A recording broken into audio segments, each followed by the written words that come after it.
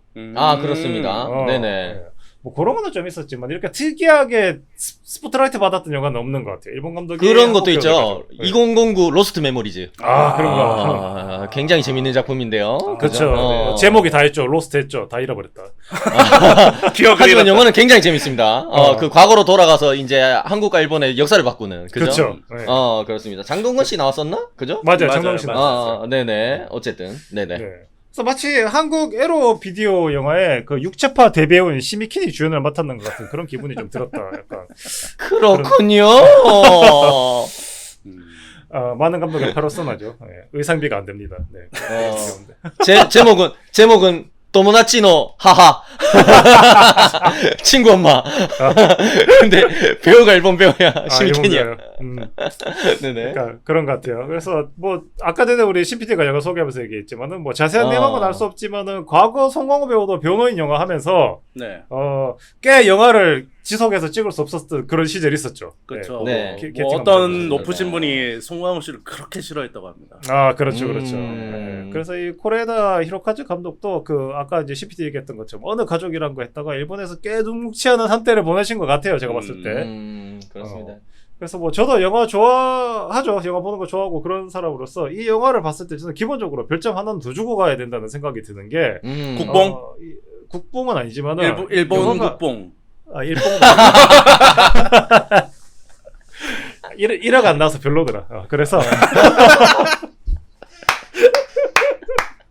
만들다 말았어. 네. 마지막에 소영이 캤어야 되는데 뛰어가면서 트럭으로 뛰어가면서 봉고로 뛰어가면서 오겐키 데스까 그래서 이거 활용 점정이었는데 그지? 아, 그렇죠. 정확하게 내가 생각한 거랑 똑같아. 이게 바로 대중성이라고. 절레절레다. 네네. 네, 그 영화를 보면서 영화에서 저는 굉장히 깊이가 느껴지는 부분들이 있었다라고 얘기를 할 수 있을 것 같아요. 네네, 그래서 맞습니다. 어쨌든 이 영화가 그 일본인 감독이 많은 일본 영화죠. 한국 영화라고 할 수 없을 것 같아요. 일본 영화인 게 맞아요. 네. 근데 네네. 어떤 면에서? 누가 일본인 감독이 일본 쪽으로 이렇게 표현을 하면서 만들었는데, 근데 그 한국의 곳곳에 있는 장소에서 굉장히 일본스러운 미장센을 찾으려고 노력을 많이 하신 것 같다라는 그런 장면들이 그래요? 네. 난 오히려 아니, 그런 걸 그런 못 느낌이 느꼈는데. 그래 나는 이게 한국 아닌 것 같은데라는 좀 장면들이 좀 덜어 많이 보였었고요. 좀 있긴 네. 있었어. 네. 특히 저는 그런 거 되게 많이 느꼈던 게 이제 영화 중반에 월미도로 향하는 그 세탁 봉고차가 느닷없이 약간 그 경찰한테 트렁크 지적을 받으면서 그렇죠. 그런 되게 시골 논밭 가운데서 한번 쓰잖아. 네. 그렇죠. 근데 그거는 나는 봤을 때 이거 누가 봐도 약간 그런 지브리 애니메이션에서 수도 없이 봤던 그런 장면 중에 하나 같은 느낌. 그런 느낌. 저는 그 장면 오히려 이제 지나가던 차를 세우는 거는 오히려 미국 영화에서 굉장히 많이 나오잖아요. 뒤에서 그런 건 많이 삥해서 나오지. 면허증 내놓으세요. 이번 손 번 올려. 올립니다. 그런 거 있잖아. 오히려 미국 냄새가 난대 나는. 그렇죠. 네네. 근데 나는 그게 왜 그러냐면 우리나라는 그렇게 산에다가 밭을 만들면은 계단식 밭도 잘 안 만들거든. 근데 이게 그런가요? 일본의 그런 뭐 전형적인 그 뭐지 그 늑대 아이들 이런 거 보면은 산에서 생각 많이 하잖아요. 그런 장면하고도 좀 약간 비슷해가지고 그런 미장센적인 부분을 찾으려고 노력을 많이 했을 것 같아요. 그래서 뭐 나는- 그런 느낌은 있었습니다. 네네. 근데 이게 왜 중요하다 생각하면 어차피 이 감독이 일본 사람이잖아요. 네. 그래서 네네. 이게 그 제가 뭐 일봉이나 국뽕을 얘기하는 게 아니라 일본 사람으로서 살아오면서 자기한테 생겼던 감정의 형태라는 게 우리하고 완전 다르단 말이지. 맞아요. 그쵸. 그렇습니다. 그런 부분에 있었을 때 자기 상상력을 최대화하려고 그러면은 음. 자기가 봤던 거하고 비슷한 장면이 있어야지 그런 자기 맞아요. 상상력을 최대화할 수 있단 말이죠. 예. 자기가 익숙한 장면들 이런 그쵸. 장면들이 있어야 돼. 예. 그게 있어야지 자기가 상상력이 최대한 발현되는 데 있어서 그런 거를 찾기 위해서 노력을 굉장히 많이 했다는 부분이 저는 보였었어요. 그러니까, 맞습니다. 그러니까 예를 들어 그런 거죠. 그러니까 부산인 거 배경 좋아요. 근데 그 부산이 과연 자기 상상력을 발현하는데 최고의 장소였을까? 라고 얘기를 한다면 어떤 의미로서는 그게 최고의 장사였다고 할 수도 있는 거죠. 그러니까 감독한테 있어서는 그런 노력이 되게 많았을 거예요. 이 영화를 찍어내는 데 있어서.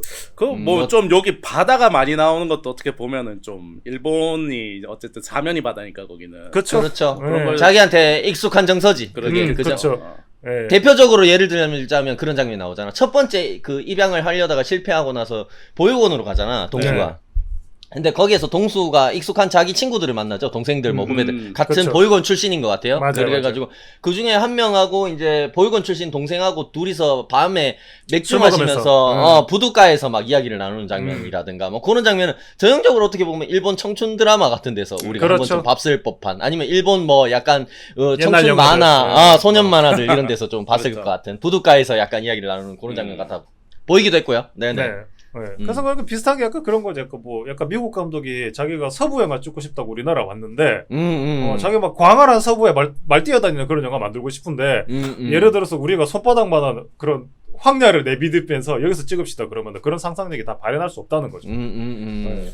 그런 네네. 의미에 있어서 감독님이 노력을 좀 많이 하신 것 같고 네. 그 다음에 또 어떤 면으로는 이게 그 감독님이 자기 일을 하면서 자기를 사랑하고 성실히 임했기 때문에 지금 같은 브로커 같은 좋은 작품을 찍을 수 있다라고 안 보이는 부분도 저는 인정해줘야 된다고 좀 생각하는 부분이 있어요. 왜냐하면 네. 어쨌든 우리나라에서 최고로 내놓으란 데뷔우들과 지금 영화를 찍은 거잖아요. 네. 네. 근데 이런 데뷔우들과 영화를 찍을 수 있게끔 자기가 스스로 좋은 영화를 만들었기 때문에 이때까지 만들어 왔기 때문에. 그쵸, 예.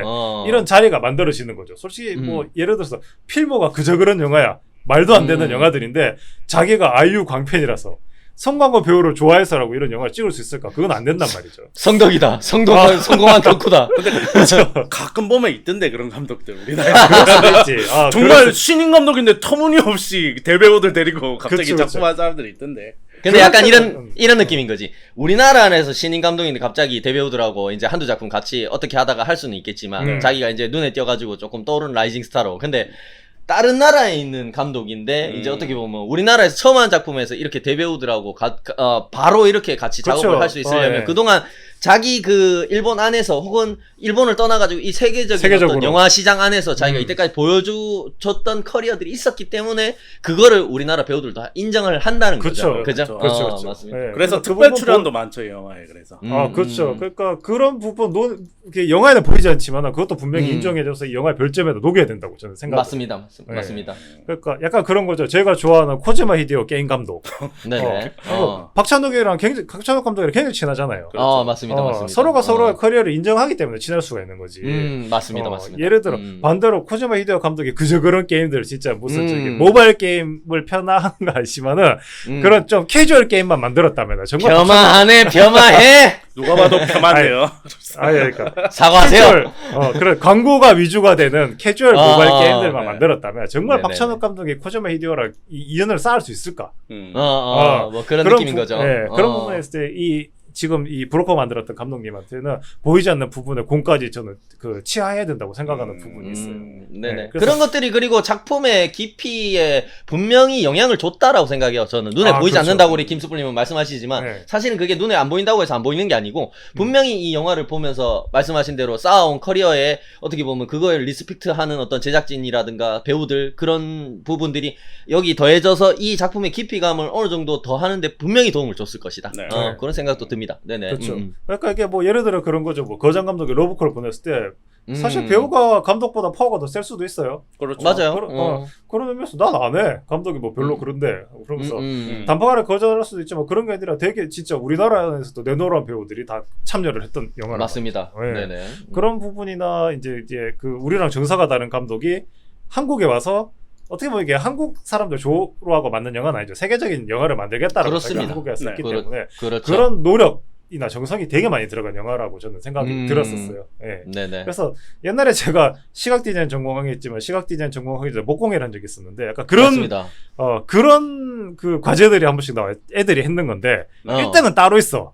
누가 봐도 얘가 1등해서 제일 잘했어. 근데 그 완벽하게 잘 만들지 모르겠지만 누가 봐도 이 안에 성의가 겁나 있는 과제들이 있어요. 이게 1등 못했지만. 1등 못했지만 얘는 무조건 근데 2등은 줘야 돼. 죄송한데 지금 영화가 재미없었다는 얘기를 하고 있는 건가요? 아니 제가 잘 봤습니다. 이거 잘 봤는데 그래서 호불호의 영역에 이 영화가 너무 조용하니까 네네. 호불호의 영역 때문에 이걸 1등을 감히 못 주겠지만은 웬만큼 네네네. 영화를 좋아한다 그랬으면 이 영화는 무조건 2등을 줘야 된다는 영화라고 저는 얘기해야 됐습니다. 좋습니다, 좋습니다. 네네. 네. 그래서 되게 공을 들였는 영화다. 라고 얘기할 수 있을 것 같아요, 저는요. 네, 그래서 저는 좋습니다. 되게 재밌게 봤어요, 이 영화. 네. 안에 담겨진 메시지도 많았고. 네. 네네. 그렇군요. 네. 그래서 우리 뭐 신PD님 좀 약간 시큰둥한 것 같은데 바로 네. 한번 말씀 이어보시죠. 잘 보셨습니다. 저는 매우 시큰둥한 상태입니다. 지금. 왜 시큰둥했나요? 네, 일단 전제로 깔고 가야 될 거는 이 영화는 진짜 제 취향이 아닙니다. 일단 그렇군요. 일단 네네. 뭐 못 만들었다 그런 게 아니라 내 취향에서 180도까지는 아니지만 170도 정도 반대편에 있어요. 이렇게 뭐 그런 것도 있고 뭐 그리고 이제 제가 고레다 히로카즈 감독 영화는 진짜 처음 봤어요. 이제 요번에 이제 브로커로 처음 본 건데 그렇군요. 근데 저는 처음에 이제 딱 일본 감독의 그리고 대략 시나리오 이제 시놉시스를 들었을 때 뭐 이제 뭐 아이를 버린 엄마가 이제 브로커들과 같이 여정을 떠난다. 그건 참 심파하기 딱 좋은 스토리네. 그러면서 사실 처음에는 되게 걱정이 많았어요. 그래서 이거 일본이 또 심파의 이제 근원지잖아요. 그리고 또 그렇죠. 알아주죠. 원산지로서 알아주면 되죠. 원산지고 그러니까 이거 걱정이 많이 되는데 했는데. 이야기 자체는 저는 사실 심파 별로 없었다고 생각하고 심파가 없었다고 생각해요 이 영화는. 그런데 그냥 이야기가 좀 나이브하다 정도는 느꼈어요. 그런데 문제는 그게 아니었어. 문제는 스토리고 뭐고 딴 게 다 아니야. 심파고 재미고 다 떠나서 이 영화는 내가 본 한국 영화 중에 가장 어색한 영화예요. 말 그대로 어색. 대사가 겁나 어색한 거예요. 이거 맞아. 대사가 그러니까 이게 차라리 내가 제3국인이었어 이렇게 자막을 봤으면은 몰입을 잘했을 것 같은데 이게 대사가 이상하니까 이게 문어체라 그래야 되나 이거를 구어체는 절대 아니고 문어체인 거예요. 그러니까 번역체라고 하죠 어떻게 보면은. 그러니까 그거를 그대로 대사를 하고 있으니까 이게 집중이 좀 많이 안 됐어요. 그래서 처음부터 막 그 부분이 있었지. 정확히 얘기하면 일본식 대사예요. 일본식 대사. 그렇죠. 일본식 대사를 그대로 번역해 온 약간 그런 느낌이잖아요. 뭐 인터뷰에 따르면은 뭐 송강호가 뭐 이런 거 대사 이런 거 번역에서 자연스러운가 뭐 많이 도와줬다고는 하는데 사실 한계가 있었겠죠. 그런 거 같은 거는. 나는 한계라기보다는 조금 이따 좀 더 얘기해 보겠지만 짧게 얘기하면 그런 건 것 같아. 감독님이 아까 김수벌님이 그런 얘기를 했잖아. 자기가 이때까지 커리어를 쌓으면서 자기가 표현하고 싶은 것들을 결국에 자기가 익숙한 장면에서 표현해낼 수가 있다라는 거 하고 일맥상통한 게 결국에 자기가 아주 깊은 정서를 이 영화에서 배우를 통해서 표현하고 싶어도 그게 결국에는 자기가 평생 쓰지 않던 한국어로 표현하는 데는 한계가 있다는 거야. 결국엔 그 정서 진짜 깊은 정서라도 일본어로 먼저 떠오를 거 아니야. 그 감정이. 그게 머리에서 한국어로 번역이 돼. 일본어에서 또 그게 한국어로 번역될 때 나는 번역이 문제다라는 식으로 얘기하고 싶진 않은 게 뭐냐면은 말이 달라지면 사람이 정서도 달라진다. 뭔지 알죠? 그런 부분에서 오는 괴리감인 것 같아. 내가 봤을 때. 그런 부분이 좀 있지 않았나? 괴리감이라고 했는데 딱 그 말이 맞는 것 같아. 그러니까 어떻게 보면 이제 인지 부조화가 자꾸 오는 거야. 그러니까 나는 분명히 이제 한국 배우들이 한국말로 연기를 하고 있는데 뭔가 이제 한국 언어 같지 않은 거야. 그러니까 그런 더빙 같은 맛이 좀 있지. 약간. 그래서 그런 것 때문에 조금 몰입이 힘들었다. 뭐 재미 이런 걸 떠나서 어색했다. 네네. 그런 것들에 대해서 좀 어색했고. 그래서 좀 영화랑 나의 관계도 좀 어색해진 면이 없지 않아 있는데. 아이유 씨하고도 어색해졌나요? 우리 지은 씨가, 그러니까, 그나마 소화하는 거는, 심지어 난 송강호 연기도 조금 어색하다고 느꼈어. 그랬군요. 송강호도 이 정도인데, 다른 배우들도 난리가 났다. 아무튼 그랬고, 이게, 또 이제 얘기를 해보자면 이게 일본 감성이구나 하고 뭐 김수불님이랑 봉삼 씨는 느꼈다고 했는데 사실 그런 거는 잘 못 느꼈어요. 저는 일본인이라서 씹덕이 아니라서 그렇지. 씹덕이 아니라서 잘 몰랐어요. 어차피 늘 보던 건데 뭐. 늘 보던 거. 이게 뭐가 틀린지 잘 모르겠다. 불발이 아닌데 아무튼. 그래서 또 그런 생각도 드는 게 뭐냐면은 왜 한국이 배경일까? 왜냐면 한국에서 돈을 댔으니까. 그러니까 그렇죠, 이게 그렇죠. 전 세계 공통 이제 좋게 말하면은 전 세계 공통 감성이잖아요. 이 이야기가. 사실 네네. 이걸 뭐 브라질에서 찍어도 이 똑같은 이야기를 할 수 있고 맞아, 뭐 미국에서도 맞아. 해도 뭐 똑같이 다 어느 나라나 가서도 다 똑같은 얘기를 할 수 있는데 굳이 이제 맞습니다. 한국인 이유가 이제 뭔가 한국적인 정서가 더 있다거나 그런 거는 사실 못 느꼈고 그냥 불러주는 데서 찍었구나 뭐 그 정도 느낌이 들었고요. 아 이거 너무 좋은데? 뭐야 씨 부르면 간다 출동 서비스야? 아 그러니까 뭐 하여튼 뭐 그런 무난한 스토리 뭐 이런 거 가운데 대신 이제 좀 턱턱 걸리는 부분들이 있었어요. 이렇게 턱턱 네네. 걸리는. 대체로 거울을 이게- 봤나요? 영화 보면서? 아 거울 봤군요. 데뷔맨? 씨, 지금 턱 걸린 것 같은데 지금 거울 봤나요? 지금 욕이 목에서 탁 걸렸어 그냥. 거울을 봤어. 오케이. 거울의 아무튼- 악마 누구인가? 저 이게 걸리는 부분이 뭐였냐면은 대표적으로 형사 듀오가 나올 때마다 이게 뭔가 탁 이제 나의 감정이 몰입이 되려다가도 이제 기싸대기를 이렇게 한 대씩 야 정신 차리라 그러면서 몰입을 계속 깨는 그런 느낌이었어요. 특히 이게 제일 거슬린 게 뭐냐 하면은 이게 네네. 둘이 이제 잠복하면서 뭐 먹는 장면 되게 많이 나오잖아요. 네네. 그 중에 이제 라면이랑 삶은 계란 먹는 장면이 너무 불편한 거예요. 삼각김밥도 아니고 김치도 아니고 어떻게 삶은 계란이랑 라면을 먹나. 그래서 겁나 불편한 거예요 나는. 저 돼지로서? 한국 감성을 씹돼지로서? 감독님이 100% 한국 감성을 잘 모르는구나. 저 삼각김밥을 왜 안 먹는지 그런 거. 씹돼지로서? 불편했다? 불편했다. 아주 불편했고요. 그런 장면들. 저렇게 먹을 거면 먹지 마라. 양이 부족하다. 저렇게 먹을 거 왜 먹냐 저거를. 이까짓만 한다. 차라리 샌드위치랑 같이 먹어라. 하여튼 너무 불편했다 그런 점들이. 뭐 그런 거는 개소리였고요. 네. 정말 개소리네요. 뭐 아무튼 그런 뭐 여러 가지 하여튼 저는 되게 걸리는 부분 이제 또 연기나 이제 배역에 있어서 되게 그냥 얘는 필요에 의해서 들어갔다 하는 캐릭터들도 꽤 많았다고 생각을 해요. 뭐 형사들도 그렇고 저기 혜진이 같은 경우도 그렇고 그래서 그런 것들 저는 솔직히 말하면 이 영화를 그래서 그렇게 막 좋게 평가하기는 조금 힘들 것 같고 그렇다고 뭐 이게 나쁜 영화다 이런 건 아니에요. 사실 왜 거장이라고 하는지 알 것 같은 장면들도 분명히 있었어요. 전체적인 그렇습니다. 얘기 흐름이나 이런 거에 있어서 맞습니다. 그런 부분들도 있었지만 이게 대사가 너무 어색했어요. 네. 좀 자세한 얘기는 제가 뒤에서 더 해보도록 하겠습니다. 그렇습니다. 네. 아니 저 같은 경우에도 뭐 네. 예전 방송에서 한번 말씀을 드렸었는데 그 알게 모르게 고레에다 히로카즈 감독님 영화를 굉장히 많이 봤던 것 같아요. 굉장히 많이 보고 접했던 것 같아요. 나는 근데 알고 본 건 아니었어 진짜로. 뭐냐면은 뭐 아무도 피가 모른다. 땡겼다. 뭐 소까 소데스까 야빨이 피가 땡겼다. 야빨이 치가라가 개소리고요. 농담입니다. 네네. 아무도 모른다. 뭐 공기인형 그렇게 아버지가 된다. 어느 가족 요런 영화들 막 봤는데 네. 고레에다 감독님 영화는 사실 모르고 봤던지라 이게 요번 브로커가 화제를 모으면서 뒤늦게 이 영화들이 고레에다 감독님 영화라는 걸 알게 됐어요. 오히려 네. 거꾸로. 네. 그래가지고 굉장히 스스로 놀라기도 했습니다. 저도 피가 끌렸나 이런 생각으로. 나 거장만 찾아다니나 뭐 이런 약간 뿌듯했던 거 아니야? 아직 그런 건 아닌데 나 고레에다 감독님 영화 좋아하네 이런 거 있잖아요. 좋아했네 나 뭐 이런 느낌이었는데 네. 확실히 이것 때문이었어 저는. 다른 이유 아무것도 없고 확실히 출발 비디오 여행이 영화를 굉장히 보고 싶게 권유를 잘생겼다. 입맛 싹 돌도록 진짜 소개를 잘한다. 1등 공신이었네요.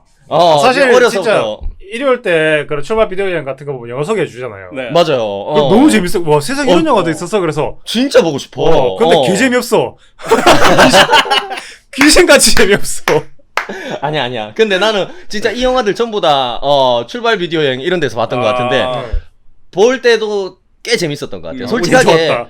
우리 방송에서는 제가 굉장히 대표 영알못 캐릭터지 않습니까? 실제로도 그렇고 굉장히 유치한 작품들을 좀 좋아하고 오히려 남들이 다 망작이라고 하는 작품들에서 재미를 느끼고 이런 점이 있는데 조금 어렸을 때 이런 작품들을 굉장히 좀 좋아했습니다. 또 약간 뭐랄까요? 약간 뭐 영화병이 걸렸다고 할까? 얘기할 법한 영화들. 홍대병 같은 거 걸려가지고 그럼 지금 약간 총기를 잃었나? 약간 그렇다고 봐야지. 그때 너무 소진했어 총기를. 그러니까 총기를 다 소진하고.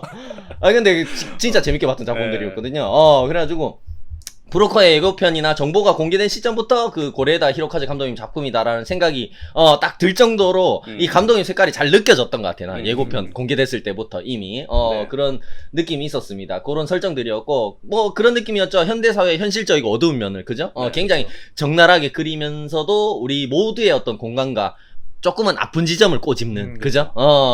그러면서 그 안에서 가족과 같은 어떻게 보면 모두가 당연시 여기는 그런 인간관계나 사회구조 이런 거에 대한 질문을 또 던지잖아.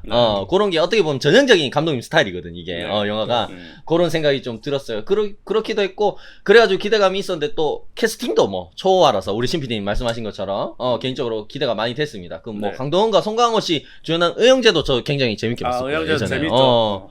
또 리붕말이 굉장히 많이 나오지 않습니까?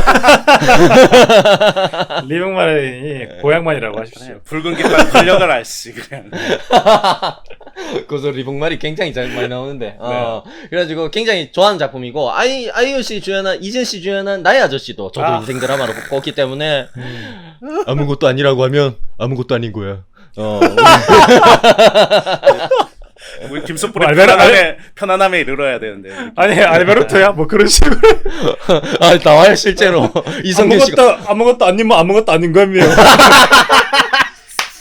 야, 우리 이탈리아에서는 아무것도 아니라고 하면 아무것도 아닌 거예요.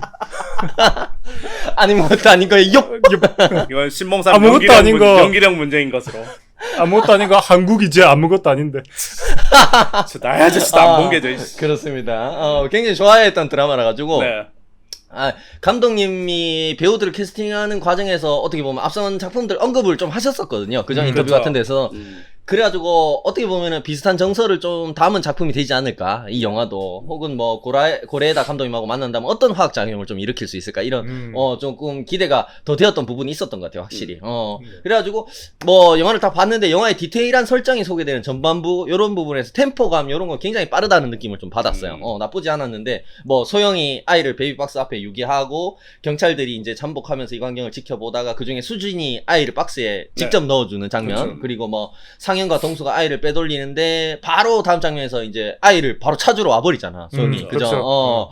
그런 이야기가 전개되면서 영화가 이제 좀 빠르게 전개되는 부분 템포감 괜찮았던 것 같고요. 그러면서 영화가 동해안 입양 원정대를 구성하는 과정을 뭐 복잡하게 꼬거나 그죠? 반지 원정대처럼 그죠? 입양 원정대를 구성하는 과정을 막 미사여구를 막 불필요한 부연 설명을 어떻게 보면 개연성이나 설득력을 위해서 막 갖다 붙인다거나 막 같이 이렇게 막 어떻게 보면은 아이를 버린 엄마가 이제 아이를 어떻게 보면 납치한 거나 다름없는 어떻게 브로커들하고 같이 떠날 수밖에 없는 뭐 약간 개연성을 부여하려고 불필요한 이야기들을 막 첨가한다든가 이런 거 없이 그치 한국 영화처럼 예를 들면 이렇게 사실 저기 그 엄마가 소연이 다시 돌아오는 과정만 해도 한 10분 늘릴 수 있거든요. 가서 이렇게 화장실에 가서 거울을 보면서 이렇게 고민을 하다가 막 이러면서 이러면서 갈까 말까 가다가 거울을 돌렸다가 이렇게 다시 가고 뭐 이런 것. 그래가지고 자기가 아이를 버린 교회로 돌아왔는데 그 동수를 보니까 알고 보니까 자기하고 보육원 동기였던 거야. 그러면서 그래가지고 상현하고 같이 모험을 떠나다가 알고 보니까 상현이 자기를 버린 아빠였던 거지. 약간 이러면 한국 드라마의 느낌으로 가는 건데. 이 시나리오를 JK 필름에 팔자. 안 돼. 상현이 알고 보니까 저기 상현 2였던 거야. 위에는 저기. 네, 그 얘기할 줄 알았다. 이 모든 입양에는 무잔이 있었던 거지. 뒷골 땡겨. 그렇습니다. 알고 보니까 소영이 히노카미카구라에 미친놈들. 죄송합니다. 그만. 죄송합니다. 그렇게 막 특별히 막 더 붙이지 않는 부분 좋았어요. 좋았고, 깔끔하게. 굉장히 인상적이었고, 어떻게 보면, 이런 부분이 고레에다 감독님 스타일 같다. 굉장히 감독님스럽다라는, 느낌도 받았습니다. 근데, 첫 번째 입양이 실패하는 장면을 기점으로, 우리 신PD님하고 조금 비슷한 감상이었는데, 본격적으로 입양 원정대의 인물들이 함께하는 시간이 좀 길어지면서, 개인적으로 기대했던 것보다는 캐릭터들 간의 케미가 아쉽다는, 느낌을 좀 많이 받았어요. 우리 신PD님하고 거의 비슷한, 감상인데, 저랑 비슷하다는 게 좀 불길하지 않나요? 저는 뭐 케미 이런 문제는 아니었지만 뭐 그래요.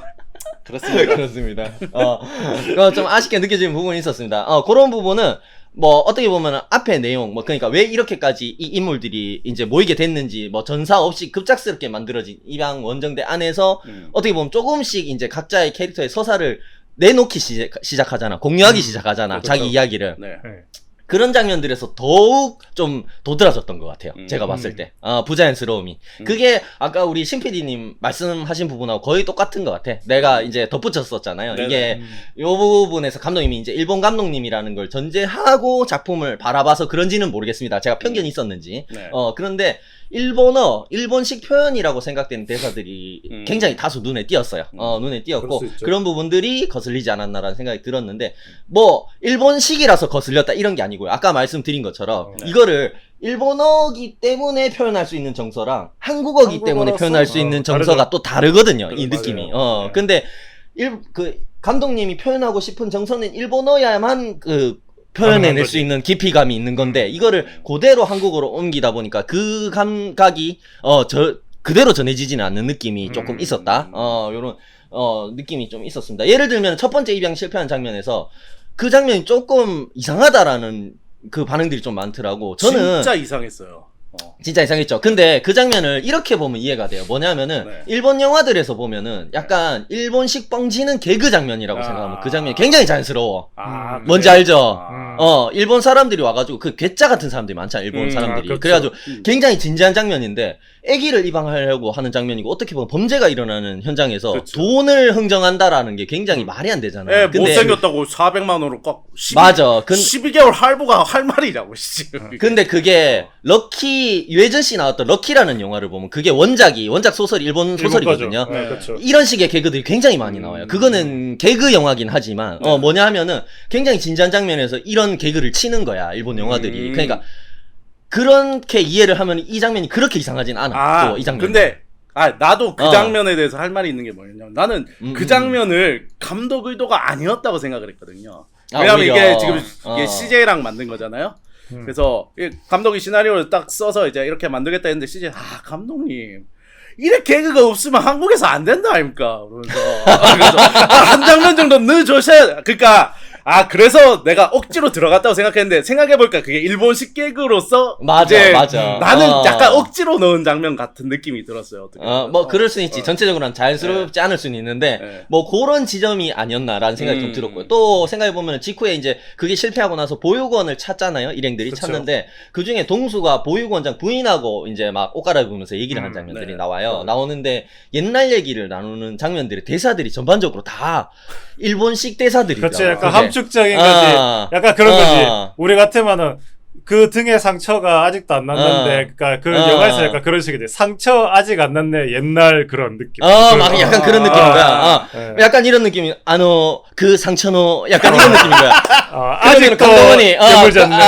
마다네? 막 이러면 감독원이, 뭐 고개 끄덕끄덕하면서 소데스네. 약간 이런 느낌인 거야. 그 대사들이 전체적으로. 근데 그렇지. 오늘 아직 진짜 일본 방송하는 느낌이네요. 뭔가. 나 혼자 약간 동떨어져 있는 느낌이야. 그렇게 얘기하면 다 이해가 되는데 네. 그걸 한글로 그대로 옮기니까 이상한 거야. 근데 우리는 한글이라는 정서는 그런 식으로 그러니까 은유적으로 표현을 안 하거든. 그렇지.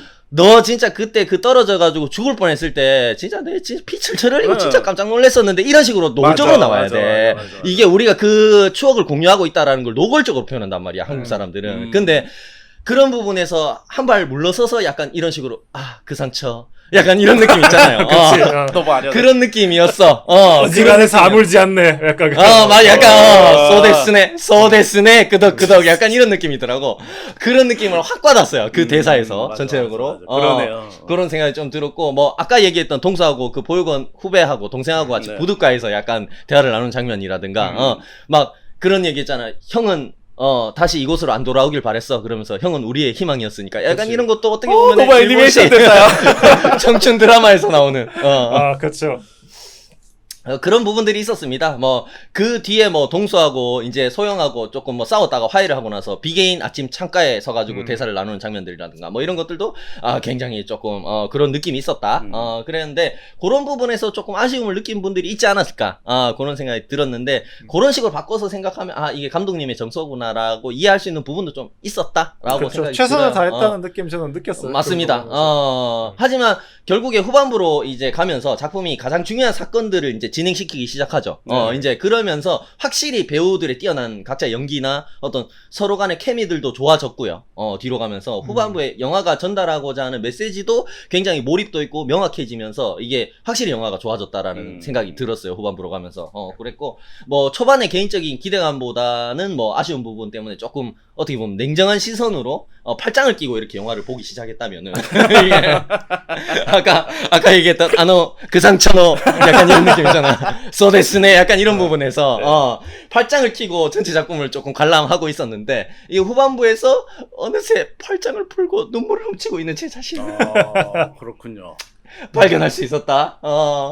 굉장히 40대 솔로 노총각으로서 혼자 극장에서 눈물을 훔치고 있는 그 모습을 스스로 발견했고요. 전체적으로 뭐 감동적이고 여러 가지 생각이 드는 여운이 긴 작품이었다 이런 생각이 들었습니다. 네네. 저는 뭐 이거 보면서 어떻게 보면은 좀 뻔한 약간 얘기죠. 이거 그냥 좀 좋게 재밌게 얘기하면은 이것도 어느 정도 우당탕탕 그냥 대소동이야. 맞아요. 내 얘기를 너희들이 팔겠다고? 안 돼. 내 얘기는 내가 팔 거야. 말도 안 되는 개그 시퀀스를 시작하는 거죠. 네. 네네. 저는 이 흐름 안에서 어떻게 뭐 여기서 봤고 저기서 봤을 것 같은데 근데 이 안에서 조금 달랐던 변주는 이 범죄의 집단을 쫓는 형사들이 여자라는 게 저는 좀 달랐었어요. 네네. 그러니까 왜냐면 이게 저희는 그 남자 형사 콤비들을 되게 많이 봤죠. 뭐 그렇죠. 투캅스나 많이 봤죠. 뭐 맞습니다. 많이 봤었는데 근데 대부분 그 남자 형사들이 잠복 근무하고 추격전 하고 그러면은 내뱉는 그런 대사의 형태는 거의 저희 뭐 군대 가서 잠복 근무 아니 그 초소 근무할 때 맞습니다. 딱 그 정도 수준이에요. 뭐 춥다, 뭐가 먹고 싶다, 비가 오면은 이런 날 소주 한잔 하면 죽이는데 그러면서 맞아요. 대부분 그런 이야기들이에요. 그래서 그러니까 별로 신선하지 않아요. 그런 부분에 있어서. 그렇죠. 너무 많이 봐왔고. 그렇죠. 실제로 경우도 많이 했고 남자들 같은 경우 군대 가면 그렇습니다. 그런 얘기도 많이 하고 그러니까. 그렇죠. 네네. 저는 초소 근무 안 했습니다. 공군이라서. 아이씨. 그래가지고 뭐 누가 보면 온 나라 초소근무 다 써본 것처럼 얘기하더니 저는 안 했습니다. 제가 한 번도 가본 적 없습니다. 뭐야? 네네. 그래서 근데 그런 역할을 여자 형사들이 하다 보니까는 네. 거기서는 되게 좀 신기했어요. 왜냐면은 이 막 처음에 이제 그 뭐죠 상현하고 동수가 세탁소에서 위장 직업을 가지고 있잖아요. 그런 세탁소. 맞아요. 네네. 그 세탁소도 좀 웃겨. 자기들의 그런 뭐랄까 범죄를 좀 세탁하는 느낌 같은 느낌. 맞아. 그런 느낌이죠. 그러니까 너무 뻔한데 그냥 웃겨. 그래서 자기들은 맞아요. 뭐랄까 그 더러운 일을 하고 있지만은 그래도 이 결과물이 깨끗했으면 좋겠다라는 약간 그런 느낌을 좀 보여주는 것 같아요. 심지어 그런 정서도 좀 깔려있죠. 세탁소라는 게 결국 자기 옷을 빠는 게 아니라 남의 옷을 빨아주는 데잖아요. 그쵸. 그러다 네. 보니까 자기는 어떻게 보면 아이를 버리는 엄마들의 죄를 씻어준다라는 어떤 그렇죠. 약간 의무감 같은 것도 갖고 있는 맞아요, 거예요. 맞아요. 성스러움도 갖고 있는 거예요, 심지어. 그런 어떤 정서가 이 세탁소라는 설정에 좀 깔려있지 않나. 그죠? 그렇죠. 맞습니다. 그리고 네네. 세탁소를 운영하면서 이게 자기들 부업이 아까 그 아동유괴 브로커라는 것도 있으면은 세탁소는 운영을 잘하면 안 돼. 근데 세탁도 겁나 프로페셔널, 겁나 잘해.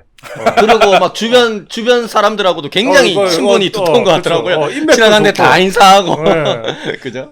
인맥도 되게 좋고 손바늘도 잘하고 미싱도 잘하고 기술 맞습니다. 좋아. 제가 네. 참고로 군대에서 미싱병이었는데요. 그래요? 미싱을 하는 모습을 보니까 조금 불안함이 있었는데 뭐 나쁘진 않았다. 네네, 좋습니다. 넘어가도록 하겠습니다. 근데 그런 모습을 지켜보는 그런 고된 모습을 지켜보는 게 남자 형사가 아니라 여자 형사니까는 그 보여주는 장면도 되게 다르더라고요. 그러니까 여자 형사들이니까 처음에 그때 그렇게 해가지고 부산에서 세탁소 잠복 근무할 때 먹던 그런 뭐랄까 대부분 그런 남자 형사들 나오는 거 보면 빵 먹고 맞아요. 뭐 그런데 그 떡볶이를 먹더라고 여자들이니까. 맞아. 그리고 막 방울토마토 방울토마토도 있고. 그렇죠. 그러니까 떡볶이가 잘 먹더라. 그렇죠. 그 뭐랄까 그 약간 여고생의 상징 같은 음식이죠. 맞아. 그렇네. 그런 느낌이다. 그렇죠. 그런 느낌으로서 그 여성성을 좀 강조도 좀 했는 것 같고 그 다음에 남자 비시하지 못하게 그 음식으로. 그러니까 음식이 왜 떡볶이랑 뭐 이런 거는 남자는 먹으면 안 됩니까? 나 떡볶이 좋아하는데요. 네, 죄송합니다. 그래서 계집애 같은 거. 이거 악말 편집 들어간다 이거는 안 되겠다. 죄송합니다. 사과드리겠습니다. 네네. 네, 뭐 그런 떡볶이 먹는 거, 그 다음에 방울토마토 먹는 거 그런 거. 맞아요. 그 라면에 삶은 계란은 어땠어요? 그거는 나는 좀 약간 생각이 있는 게 라면도 작은 거 먹잖아. 그러니까 이게 굳이 먹긴 먹어야 되겠는데 여자라서 일부러 좀 작은 거 먹는 것 같아. 약간 그런 느낌 들어. 그 다음에 부족한 양을 우리 신PD 얘기하는 것처럼 삼각김밥 먹어야 되는데 그래도 계란이 몸에 좋잖아. 맞아요. 조금은 자기를 신경 쓰는 부분이 아닌가 그런 부분이 있어. 그리고 좀 약간 역대급으로 이렇게 행사들 잠복근무하면서 옷 같은 거에 신경 많이 써. 냄새 나고 그러는 거. 맞아요. 어쨌든 그래도 자기는 형사긴 하지만은 여성이란 말이지. 그런 부분 좀 지키려 그러는 그런 모습이 있어가지고 좀 뻔한 모습이었는데도 불구하고 그 형사 콤비가 나왔을 때는 매번 다른 모습 보여준 것 같아요. 그래서 맞아요. 좀 좋았던 것 같아요. 영화가 좀 색달랐다라는 생각이 좀 들었어요. 그런 뻔한 캐릭터지만 다른 면주 그런 부분 좀 좋았던 것 같아요. 맞습니다. 네.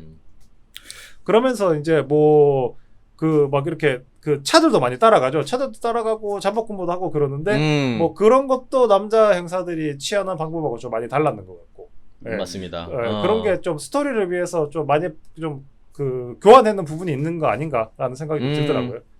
잠복을 이야기하시니까 아무래도 이 영화 자체가 기존의 감독님 작품들하고는 다르게 넓은 공간을 활용을 하잖아. 네. 그죠? 차를 타고 이동하는 장면들도 많고, 이러다 보니까 어떻게 보면 개인적으로 그 감독님 앞선 작품들의 색깔에 비해서 조금, 어떤 변화가 있을지, 이게 좋은 변화가 될지, 나쁜 변화가 될지, 어떻게 보면 조금, 기대 반, 우려 반이었어요. 솔직히 영화를 보기 전까지. 네.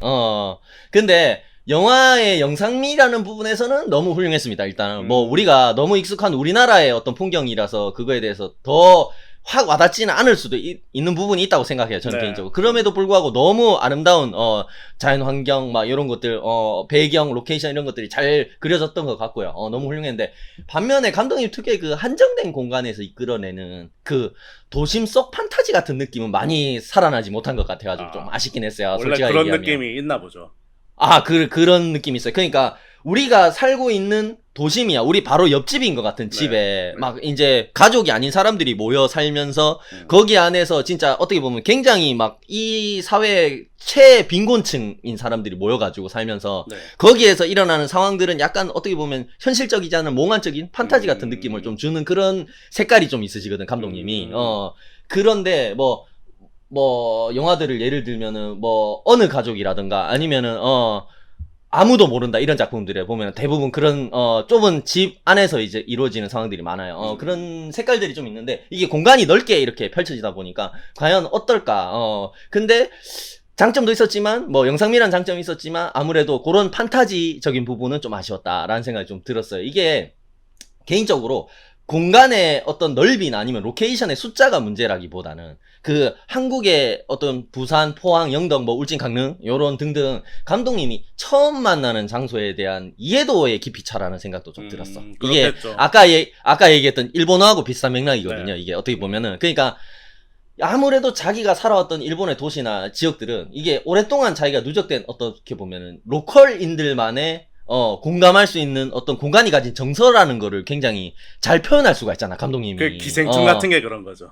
그런 거죠. 감독님이, 봉준호 감독님이 결국에는 우리나라 안에서도 그런 어떤 강남 진짜 부촌들이, 강북에 어떻게 보면 부촌들이 가지는 이미지. 그렇죠. 똑같은 강북이라도 진짜 그 반지하 빵이 가지는 이미지. 이런 거를 자기들이 너무 잘 알기 때문에 그런 거를 작품에 녹여냈을 때 그걸 모르는 사람들이 봐도 그게 어떤 정서인지 알 것 같은 느낌이 나는 거잖아요. 거기 안에서 약간 판타지가 생기는 거고. 근데 감독님이 우리나라의 너무 아름다운 자연 환경을 굉장히 잘 담아냈지만 그렇게 깊이 있는 정서까지는 담아내지 못할 수밖에 없었다는 생각이 좀 들었어요. 맞아요. 어쨌든 그런 부분까지 이끌어내기에는 물리적인 어떻게 보면 이해를 하려고 하는 시간이 부족하지 않았나 그랬고 어떻게 보면 그런 공간이 내밀한 정서를 작품에 녹이기보다는 그냥 이미지적으로 많이 사용된 것 같다 라는 생각이 좀 많이 들었습니다. 그러니까 아까 봉산 씨 얘기했는 것처럼 애니메이션으로 치면은 사람 동화는 앞에 있는데 그냥 그게 배경이 된 거야. 배경이 예쁜 그림인 거지. 맞아요. 그런 느낌이었던 것 같아요.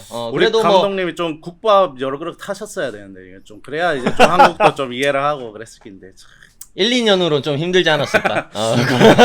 그런 생각입니다. 부산 가가지고 스카무라 좀 그러지. 점심 때 국밥 먹고 감독님 이게 국밥 맛있습니까? 그냥 맛있는데 제대로 안 먹었네 저녁에 국밥. 그 다음에 그 입에서 시원하다 소리가 나올 때까지 먹는 거야. 저녁에 드셨던 국밥은 맛있었습니까? 점심보다 별로던데 역시 그렇죠 아침에 국밥. 그런 느낌이 좀 있었다. 네, 맞습니다. 그런 것도 그렇고 여기 되게 제가 불편하다기보다는 그러니까 그 약간 제가 앞에서도 말했다시피 그러니까 만국 공통정사라 그랬잖아요. 그러니까 봉삼 씨가 얘기한 거 같은 거죠. 그러니까 굳이 한국일 이유는 없는 그런 얘기였다라는 그런 얘기랑 비슷한 것 같아요. 그리고 제가 이제 좀 뜨악했던 게 뭐냐면은 아까 앞에서도 이제 처음에 이제 그 거래 실패할 때 그 장면도 좀 뜨악했는데 나는 예고편부터 좀 뜨악했던 게 그 세차장 씬이 있잖아요. 세차장 문 열고 나는 예고편 보면서도 아씨 불안한데 괜찮을라나 그 영화 보면 괜찮겠지 하는데 보면서도 큰일 났는데 뭐 이거 어떡하지 약간 그런 느낌이었어. 그래요? 난 그 장면 굉장히 좋았어요. 정말 너무 전형적인 장면이잖아요. 그런 거 있잖아요. 일본 애니메이션 이런 데나 즐거웠던 한때 앞으로 이제 비극이 펼쳐질 것이다. 그거를 이제 플래그 꼽는 거지 거기다가. 그러니까 왜냐하면은 사실 그 애가 문 열었잖아. 그럼 일단 등짝 때리고 시작해야 돼. 이 미쳤나 그러면.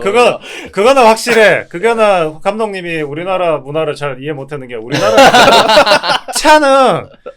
차는 바퀴 달린 집입니다. 차는 그렇게 망나니처럼 굴면은 바로 등짝 싸대기 날라갑니다. 먹는 것만 흘려도 그 등짝 맞을 게 생겼는데 그런 장면은. 근데 나는 그게 아까 신PD 얘기했는 게 뭐냐면 이게 나 정확하게 약간 그런 느낌이야. 그 옛날에 그 기타노 타케시 영화인다. 기쿠지로의 여름? 약간 그런 장면이 있거든.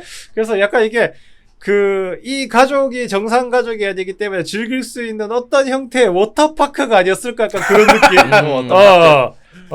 그런 거를 좀 보여준 것 같긴 한데, 저도 근데 좀 약간, 세차장에서 문 열어서 저렇게 즐거워하기는 쉽지 않을 건데라는 생각 좀 들었어요, 저도. 그리고, 그 세차를 제가 요새, 그 터널 세차를 많이 해보면은, 문 열면 일단 아저씨가 뛰쳐와서 뭐 하는 짓이냐고 지랄할 겁니다. 에이, 차 상태를 보세요. 그 세차장 아저씨도 그렇게 생각했지. 그래, 저는 뚜껑 열어가지고 좀 씻을만하다. 안에도 씻네. 저 안에 차 안에도 좀 씻어야 되고 사람들도 좀 씻어야겠다라고 생각을 했겠죠, 아저씨가. 그 부분은 납득이 가네요, 그러면. 눈이 있는데 아저씨도. 오히려 뿌듯한 거 아니야. 잘한다 하면서. 야, 알뜰살뜰하이 잘해먹네 하면서 이 집 맛집이네 하면서. 제가 잘 말하네요. 죄송합니다. 죄송할까지. 네네. 아무튼 저는 그래서 이제 그런 걸 보다가 이거 자꾸 불편한 걸 앞에 털고 갈게요. 아니 이제 빨리 좋은 얘기는 뒤에 할게요. 그러니까 나는 맞습니다. 그리고 이제 경찰료가 나올 때마다 걸린다 그랬잖아요. 그러니까 이제 진짜 이 영화에서 제일 불편했던 건 뭐냐면은 이게 대놓고 함정 수사하잖아. 그렇죠. 맞아요. 근데 집단에는 이거 함정수사 아니야 이 줄 알았는데 누가 봐도 함정수사인데 그거 걸면 걸리는 거잖아. 그런 맞아요. 것도 그렇고 그리고 이제 나중에 이제 그 함정수사가 실패하고 나서 소영이랑 거래 이렇게 만나가지고 거래 같은 거 하는데 그렇죠. 형량을 줄여준다. 우리나라 경찰은 형량에 관여할 권한이 없는데 이게 무슨 말이지? 라는 생각이 일단 번뜩 드는 거예요. 이 개연성. 그렇군요. 검수완박? 이거 검수완박에 대한 의견을 밝히시는 건가요? 아니 원래 경찰은 권한이 없었어. 부영 권한이 없어. 경찰은 원래부터가. 역시 잘하네. 끌려갔다 와서 잘하네. 그래도 잡혀가는 것보다 자수하면은 형량이 낮으니까 그런 얘기를 하는 거죠. 그럴 수도 있죠. 근데 아무튼 요새 미란다 원칙만 고지 안 해도 좆되는 세상에서 그런 거는 모르겠어요. 일본은 그게 맞는가 모르겠는데 한국은 또 안 그렇잖아요. 그런 게 좀 보면서 그러니까 이런 거 대충 그런가 영화니까 대충 넘어가자 하는 뭔가 그런 내가 처음에 나이브하다 그랬잖아요. 좀 영화 전체가 그러니까 좀 나이브한 감이 그런 게 좀 전체적으로 느껴져서 그런 거는 조금 불편한 점들이 아니었나 그런 얘기를 맞습니다. 하고 싶었습니다. 저는.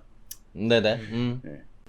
아니 그래서 저는 그렇게 하다 근데 그게 약간 불편한 지점이라 그럴까? 근데 나는 이거는 약간 일본 감성이긴 한데 우리나라 쪽으로 잘 표현했다고 생각하는 게 약간 그런 거지. 이제 보육원의 자랑이 동수지. 근데 사실 동수는 자랑스러운 거 하나도 없어. 그냥 보육원에 안 돌아온 것 뿐이야. 사실 그 보육원에 있다가 이제 입양 못 받은 애들이 커가지고 다 이렇게 사회생활 했다가 결국에는 다 보육원 근처에서 일을 하잖아요. 얘기 들어보니까 가수하려 그러던 애도 보육원 근처로 돌아왔고 그 동수랑 축구하는 애도 횟집에서 일하는 것 같고. 근데 아니 상현이 얘기했던 줄무늬 있는 프로 축구 선수까지 데뷔했다는 게 그게 동수 얘기예요? 아니, 나 그게 좀 그거는 다른 헷갈리더라. 애인 것 같아. 그건 다른 다른 애인 거야? 애예요. 그렇구나. 네네, 어쨌든 계속. 네, 뭐 그런 식인데 그거 아까 봉삼 씨가 얘기했는 것처럼 굉장히 일본 만화에서 봤을 법한 건데 그 부분은 그래도 공을 되게 많이 들였다 그러는 게 진짜 우리들 술 먹고 좀 이렇게 술이 꽐라가 되고 그랬을 때 맞아. 술이 좀 남자들이 꽐라가 됐을 때 자기가 좀 이제 인생을 살다 보면은 그렇게까지 잘 못 나가는 거였거든. 맞아. 그래서 넋두리를 하면은 대부분 친구들이 그런 식으로 받아준단 말이야. 아니라고 너는 잘하고 있다, 괜찮다고 이런 식으로 받아주는데 그거는 정말 잘 살렸더라고요. 맞아요. 그래서 그런 느낌 났어요. 와, 그래 보통 친구들 우리랑 좀 다른가 보네요. 너 좀 친구 너가 고생하고 있으면 지랄하고 나빠졌네 그러면서. 근데 그러면 어쩌라고. 어떤 인생을 살아오신 겁니까, 신PD님? 니들 친구 인생이다 이 새끼들아. 우리 친구 아니야. 우리 친구 아니라고. 친구 아닙니다. 니들 지인인 인생이다 이 새끼. 아니. 방송으로 만난 사이인데요? 무슨 말씀이시죠? 계약 관계. 그래. 아니 근데 어떤 얘기인지 딱 알 것 같아. 음. 그죠? 막 이런 그런 게 있잖아. 우리 같은 진짜 결혼 안 한 친구들은 또 술자리에서 결혼한 친구들 만나면은 그런 얘기도 자주 하잖아. 야, 결혼해가지고 진짜 이렇게 돈벌이 하고 자기 가정 꾸리고 이런 것만 해도 진짜 대단하다. 니 진짜 존경한다. 막 이런 얘기도 자주 하고. 애기 키우는 친구들한테 야, 애기 진짜 어떻게 키우노? 진짜 이 힘든 세상에서 그지?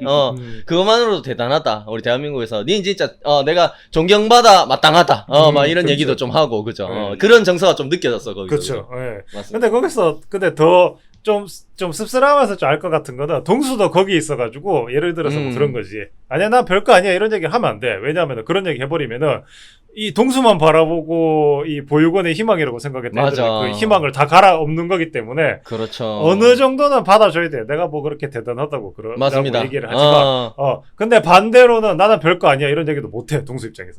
맞습니다. 약간 유재석이 밑에 자기를 바라보고 올라오는 MC 후배들 뭐 코미디언 후배들을 위해서 자기가 돈을 많이 받아야 된다. 열심히 하는 만큼이라고 얘기하는 것처럼. 네. 그리고 우리 김수폴님 결혼해가지고 이제 부인하고 알콩달콩 행복하게 사는 모습을 보면서 우리도 이렇게 노총각으로 늙어가지만 언젠가는 결혼을 하겠다는 꿈을 가지고 있는 우리를 위해서. 아, 그래요? 니는 불행하다는 얘기를 못하는 거지 절대로. 그죠? 술 취하면 슬슬 하던데 막 이런. 이거 미친놈 아니야 이거 방송에서. 농담이에요, 재수 씨. 진짜 농담이 돼. 그래서 그렇게 할수록 더 이상하다고. 진짜 농담이에요? 진짜 농담인데. 예. 그런 느낌이지 않나. 그죠? 네. 근데 그러면서도 저는 그 장면이 조금 더 의미 있었던 게 결국 이렇게 술이 취해가지고 자기들이 축구 같은 게임을 하면서 이렇게 공을 캔을 찌그러뜨려서 주고받잖아. 근데 실제로도 동수는 진짜 축구를 잘했던 것 같아. 맞아. 디테일이 쩔더라 그 장면이. 그쵸. 그죠? 예. 술이 취했지만은 그 캔 찌그러뜨린 공을 이렇게 그 컨트롤을 100% 한단 말이지. 그 병에 맞아요. 정확하게 맞추잖아. 지 혼자서만. 예. 상대 그 동생은 하나도 못 맞추고. 그죠? 그쵸. 예. 동수는 매번 찰 때마다 맞추더라고. 아니 근데 실제로 그걸 영화를 찍었을 텐데. 그러니까 나는 빗나가면 다 처음부터 다시 찍었나? 막 그런. 그게 원테이크였거든. 그래서 나도 그 생각이 들었어. 아니 실제로 강동원 씨가 축구를 이렇게 잘하나? 너무 놀랐어요. 난 그 장면에서. 맞아. 아니 그래서 네네. 그 장면은 그 어떤 장면에서는 이게 한국화되지 못했다. 어떤 장면에서는 일본에 날 것이 남았다 그러지만 그 장면만큼은 정말 한국적으로 잘 표현을 한 게 아니었나. 맞아요. 네, 그런 뭐 좀- 반대로 얘기하면은 꼭 한국적인 정서를 넘어서는 어떻게 보면은 그 공통의 정서가 그 안에 그쵸. 녹아 있지 않았나. 네. 그런 생각도 듭니다. 네네. 맞습니다요. 그러면은 제가 캐릭터에 대해서 조금 더 얘기해보고 싶은 게, 네. 동수에 대해서 이야기를 했으니까, 전반부에 어떻게 보면 주요 캐릭터들 간의 케미가 좀 아쉬웠다라는 이야기를 좀 했습니다. 제가 앞에서. 뭐, 신PD님도 뭐 정확하게 그런 얘기는 아니었지만, 뭐 턱턱 걸리는 부분이 좀 있었다. 뭐 이런 얘기도 그렇죠. 좀 해주셨고요. 개인적으로 그런 부분에서 혜진의 캐릭터를 등장시킨 것이 저는, 우리 신PD님은 조금 혜진의 캐릭터가 별로였다고 말씀하셨는데, 저는 혜진을 등장시킨 게 신의 한 수였다라는 생각이 좀 들었어요. 반대로. 이게 사실 혜진이라는 캐릭터가 이 작품에서 가지는 기능적인 역할이나 상징성, 메시지 이런 거를 봤을 때는 우리 신PD님 말씀하고 동의해요. 없어도 되는 캐릭터야. 뭔지 알죠? 이게 소영의 악이 우성하고 강동원이 연기한 동수와 중첩되는 부분이 너무 많아. 그래가지고 이 혜진이라는 캐릭터를 동수와 우성에게 조금씩 나눠주고 기능을 분배해주고 혜진이라는 캐릭터가 없어도 이 영화 전체적인 흐름 봤을 때 무방해요. 사실. 기능적인 역할로는. 근데 제가 개인적으로 들었던 생각은 혜진을 연기한 아역 배우의 연기력이 너무 출중해가지고 나는 그것 때문에 작품 후반부에 중반부 이후에 입양 원정대 전체 인물들의 케미와 연기가 훨씬 유기적으로 변했다라고 생각해. 나는 그런 부분이 분명히 있었어요. 나는 이게 어떤 부분이었냐면 앞서 뭐 동수와 소영의 그 마찰이 조금 있고 나서 그 조금 뭐 약간 급발진 같고 필요 이상으로 나를 세우는 것 같은 부분이 좀 있었어요. 뭐 그 보육원 갔을 때 뭐 형 해주니까 좋아 그럼 살아 그러면서 막 소영이 갑자기 소리 지르잖아 동수한테. 근데 사실 그 이 입양 원정대가 시작된 것부터 사실 설정 자체가 뭐 개연성을 저희가 그렇게 크게 따지지 않습니다만 굉장히 개연성이 없는 전개죠. 그렇죠. 근데 거기에서 그 소영이 그렇게까지 동수한테 짜증낼 만한 그런 상황은 아니거든요, 사실. 그 상황들이 여러 상황들이. 그런 부분이 조금 약간 급발진을 했다가. 근데 언제 그랬냐는 듯이 이제 상현이 동수의 어떤 에피소드를 좀 얘기해 주니까 이 비개인 아침 창가에서 동수와 소영이 갑작스럽게 화해를 하는 장면. 이런 그렇죠. 것들도 다소 손발이 오그라드는. 그리고 대사도 굉장히 우산 우산이 나는 거기서 우산 대사를 치잖아요. 뒤에 비가 오고 언젠간 우산을 쓰겠군. 100%. 복선. 그 장면도 그랬는데 보육원에서 비 이렇게 손 내밀면서 이렇게 대사 나오는 장면. 굉장히 손발이 오그라들었습니다. 진짜 딱 애니메이션 장면이었어. 너의 이름은 이런 데서 나오는 장면. 나는 오히려 그 우산 대사 나왔던 부분 있잖아, 신 PD. 그 부분에서는 스크린을 똑바로 쳐다보지 못했습니다. 솔직하게 말씀드리면. 아니 거기서 동수의 대사가 너무 어색한 거야. 나 지금 잘 기억을 지웠어. 약간 지워서 그건 충격 때문이에요. 충격 때문에. 내가 정확해야 돼. 그럼 우산 있으면 되겠네. 둘이 있을 만큼 큰 걸로. 그러면서 대화 우산 아리마센데 이 데스네. 아니 근데 이빠이 비끄노 우산. 비끄노 우산. 그런 정서였다. 네네. 아니 근데 나는 그러니까 여기 좀 이 영화에서 좋게 본 부분들이 그런 거야. 이제 우산 얘기를 했잖아. 그러면 언젠가 이제 뭔가 이제 동수가 이 소영을 뭔가 지켜주고 나중에 직접 우산을 씌워줄 것 같지만 사실 소영은 본인이 나중에 스스로 우산을 써요. 그냥 혼자 쓰고 다닌단 말이야. 그런 장면이 있어. 강동원의 유명한 장면이죠. 그 늑대의 그 우산을 싹 들면서 강동원이 나오는 것처럼. 군침이 싹 도는 표정. 아니 그러니까 난 뒤에서 동수가 이제 소영을 씌워줄 줄 알았는데 나중에는 이제 자기가 비 온다고 이제 혼자 스스로 이제 우산을 쓰고 다니고 그런 것들이 약간 의미심장한 장면들이 조금씩 있었어요. 그런 것들을 보면은. 홀로서기 같은 보면 장면들. 뻔한 떡밥을 뻔하게 회수하는 게 아니라 그렇죠. 그죠? 어떻게 맞아. 보면 이 관계 자체도 어떻게 보면 행복하자 뭐 이런 얘기를 많이 해요. 상현도 아기한테 처음에 우성이를 납치했을 때 그런 얘기를 하잖아. 납치죠? 납치했을 때 그런 얘기를 하는데 우성아 우리 행복하자 막 이러면서 이런 얘기 하잖아. 정확하게 해서 어색하게 행복하자꾸나라고 했어요. 그렇군요. 그래서 더 어색했다고. 그게 소 데스요네라니까. 시아와세 데스요네. 그러니까 꾸나까지 가야 되는 거야. 나는 6.25 이후로 그 대사를 쓰는 사람을 본 적이 없거든요. 우리나라에서. 6.25 경험하셨구나. 아니 진짜 본 적 없잖아. 어쨌든 그래가지고 뭐 그런 것들 그냥 좋았는데 저도 그래가지고 혜진이 나온 게 좋았다고 생각해요. 어쨌든 이게 그런 장면에서도 그 막 그런 장면들도 있죠. 이 일행들을 쫓고 있던 경찰 무리 중에서도 수진이 소영을 우리 신PD님 말씀하셨는데 따로 불러내가지고 막 겁박하는 그 옥상 장면 있잖아요. 모텔 옥상 장면에서도 둘이 연기하는데 둘 다 연기가 아주 소름 돋을 정도로 어색하더군요, 둘이. 그러니까 연기가 그 별로였다는 얘기가 아니라 둘의 케미가 이 정말로 처음 보는 역할에 몰입해서 그런지 모르겠는데 정말 둘이 처음 본 것 같아요. 진짜 처음 본 것 같아. 정말 둘이 대하는데 진짜로 대면대면한 게 느껴지더라니까. 아니야 그 정도 아니었어. 나는 약간 그런 거 인류 최고의 생존자가 나라고 생각했는데 다른 사람이 있었어. 너도 인간인가? 약간 그런 거 있잖아. 그리고 제가 봤을 때는 연기가 서로 다른 세계, 서로 다른 주파수를 내고 있는 것 같은 약간 살짝 떠있는 느낌도 좀 있긴 했어요. 그런데 개인적으로 소영을 연기한 그 아이유씨 연기가 전체적으로 뭐 실망스러운 정도는 아니었습니다. 이 작품에서. 근데 전체 커리어를 봐도 아이유씨 연기가, 이진씨 연기가 이제 여러 가지 상황이 잘 맞춰져야지 연기가 좀 큰 힘을 발휘하는 배우라는 생각을 전 좀 개인적으로 가지고 있거든요. 그러니까 제가 예전에도 다른 작품 할 때 그런 얘기를 좀 했었던 거예요. 배우마다 다 틀려. 운동선수도 다 틀려. 네. 모든 상황에서 자기 실력을 100% 다 발휘하는 선수가 있고, 막 여기 갖다 놔도 잘하고, 저기 갖다 놔도 맞아, 잘하는 맞아. 선수가 있고, 네.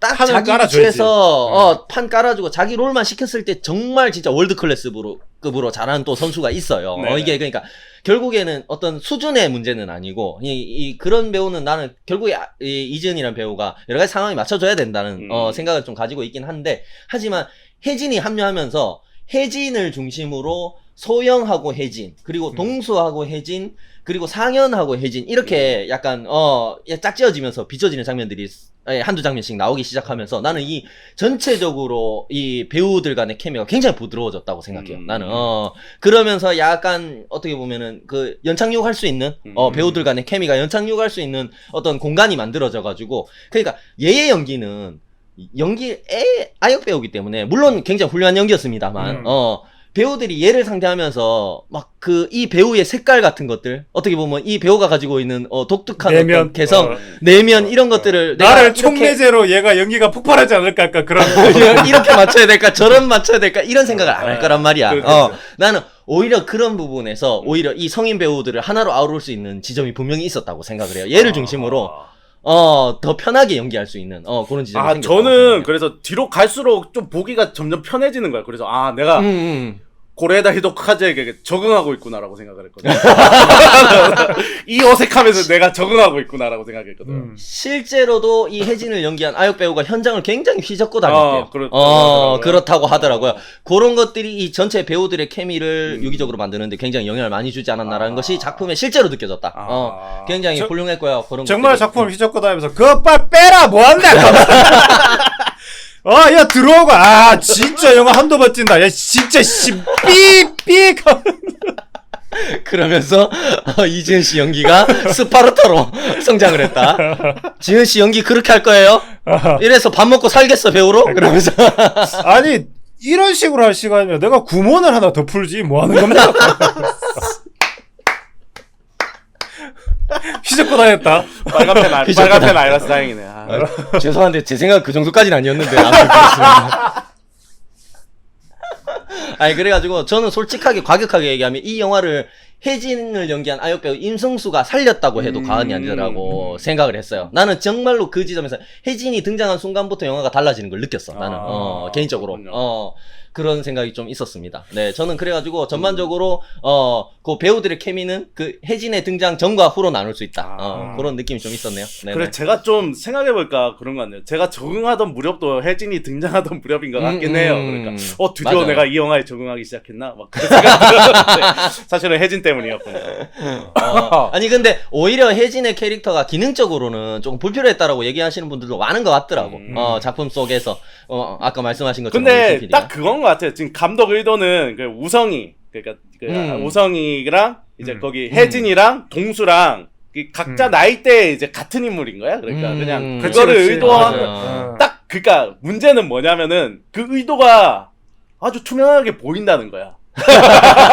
그러니까 이게 뭔가 은근슬쩍 은유가 아니라 왜냐면 셋 다 이제 고아 이제 엄마한테 버림받고 이제 그런 건데 딱 나이대별로 이렇게 또 축구도 좋아하죠 혜진은 보면은 그렇죠. 맞아요. 동수도 맞아요. 옛날에 뭐 축구 좋아했고 그러니까 그래 나이대별로 그냥 왜냐하면 얘가 너무 어려서 얘기 못하는 거는 얘가 하고 또 얘가 좀 컸을 때 얘기를 또 얘가 하고 이렇게 해야 되는구나라는 게 맞아요.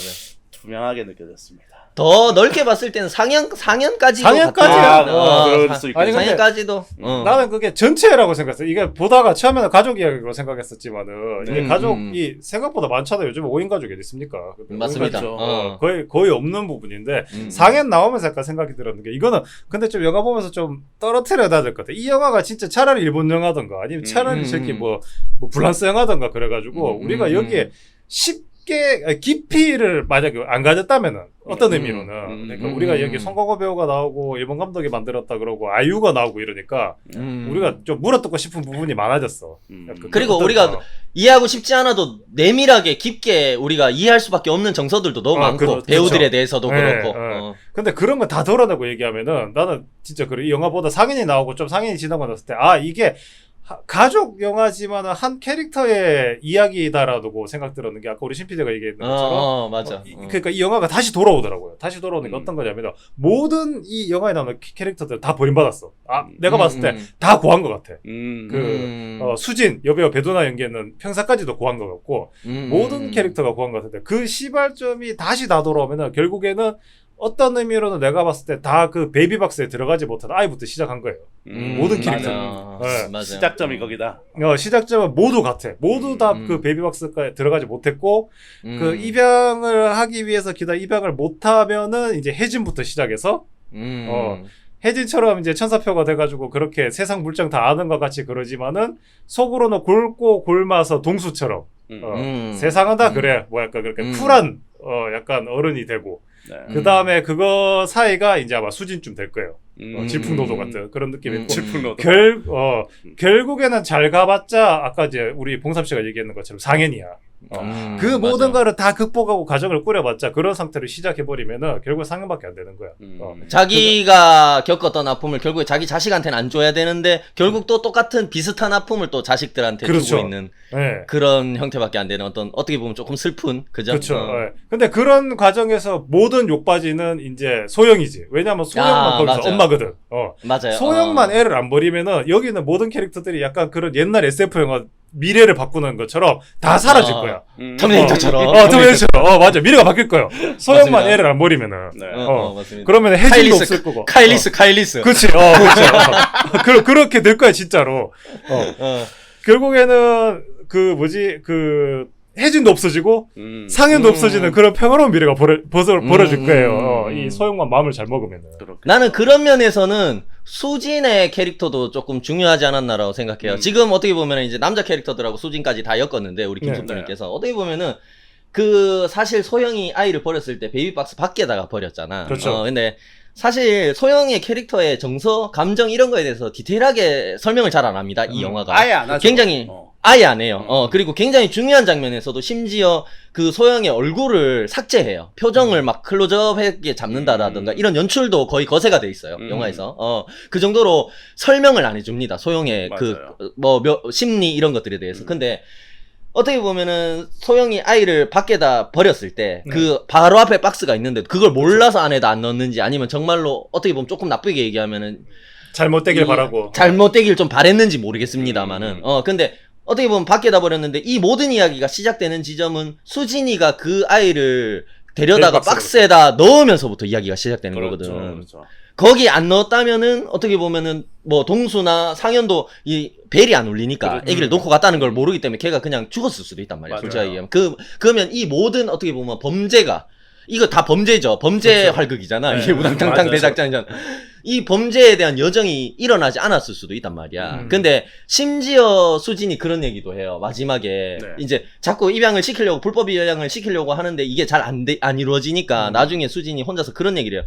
이 입양이 이루어지길 바랬던 거는 나뿐이었나 보다. 이런 얘기도 한단 말이죠. 수진이. 그런 얘기를 진짜 노골적인 대사까지 있는 걸 보면은 결국에는 이 모든 이야기가 수진에 의해서 시작되고 수진에 의해서 마무리가 된 이야기가 아닌가라는 생각도 좀 들기도 해요. 엔딩을 보면 또 그렇게 되죠.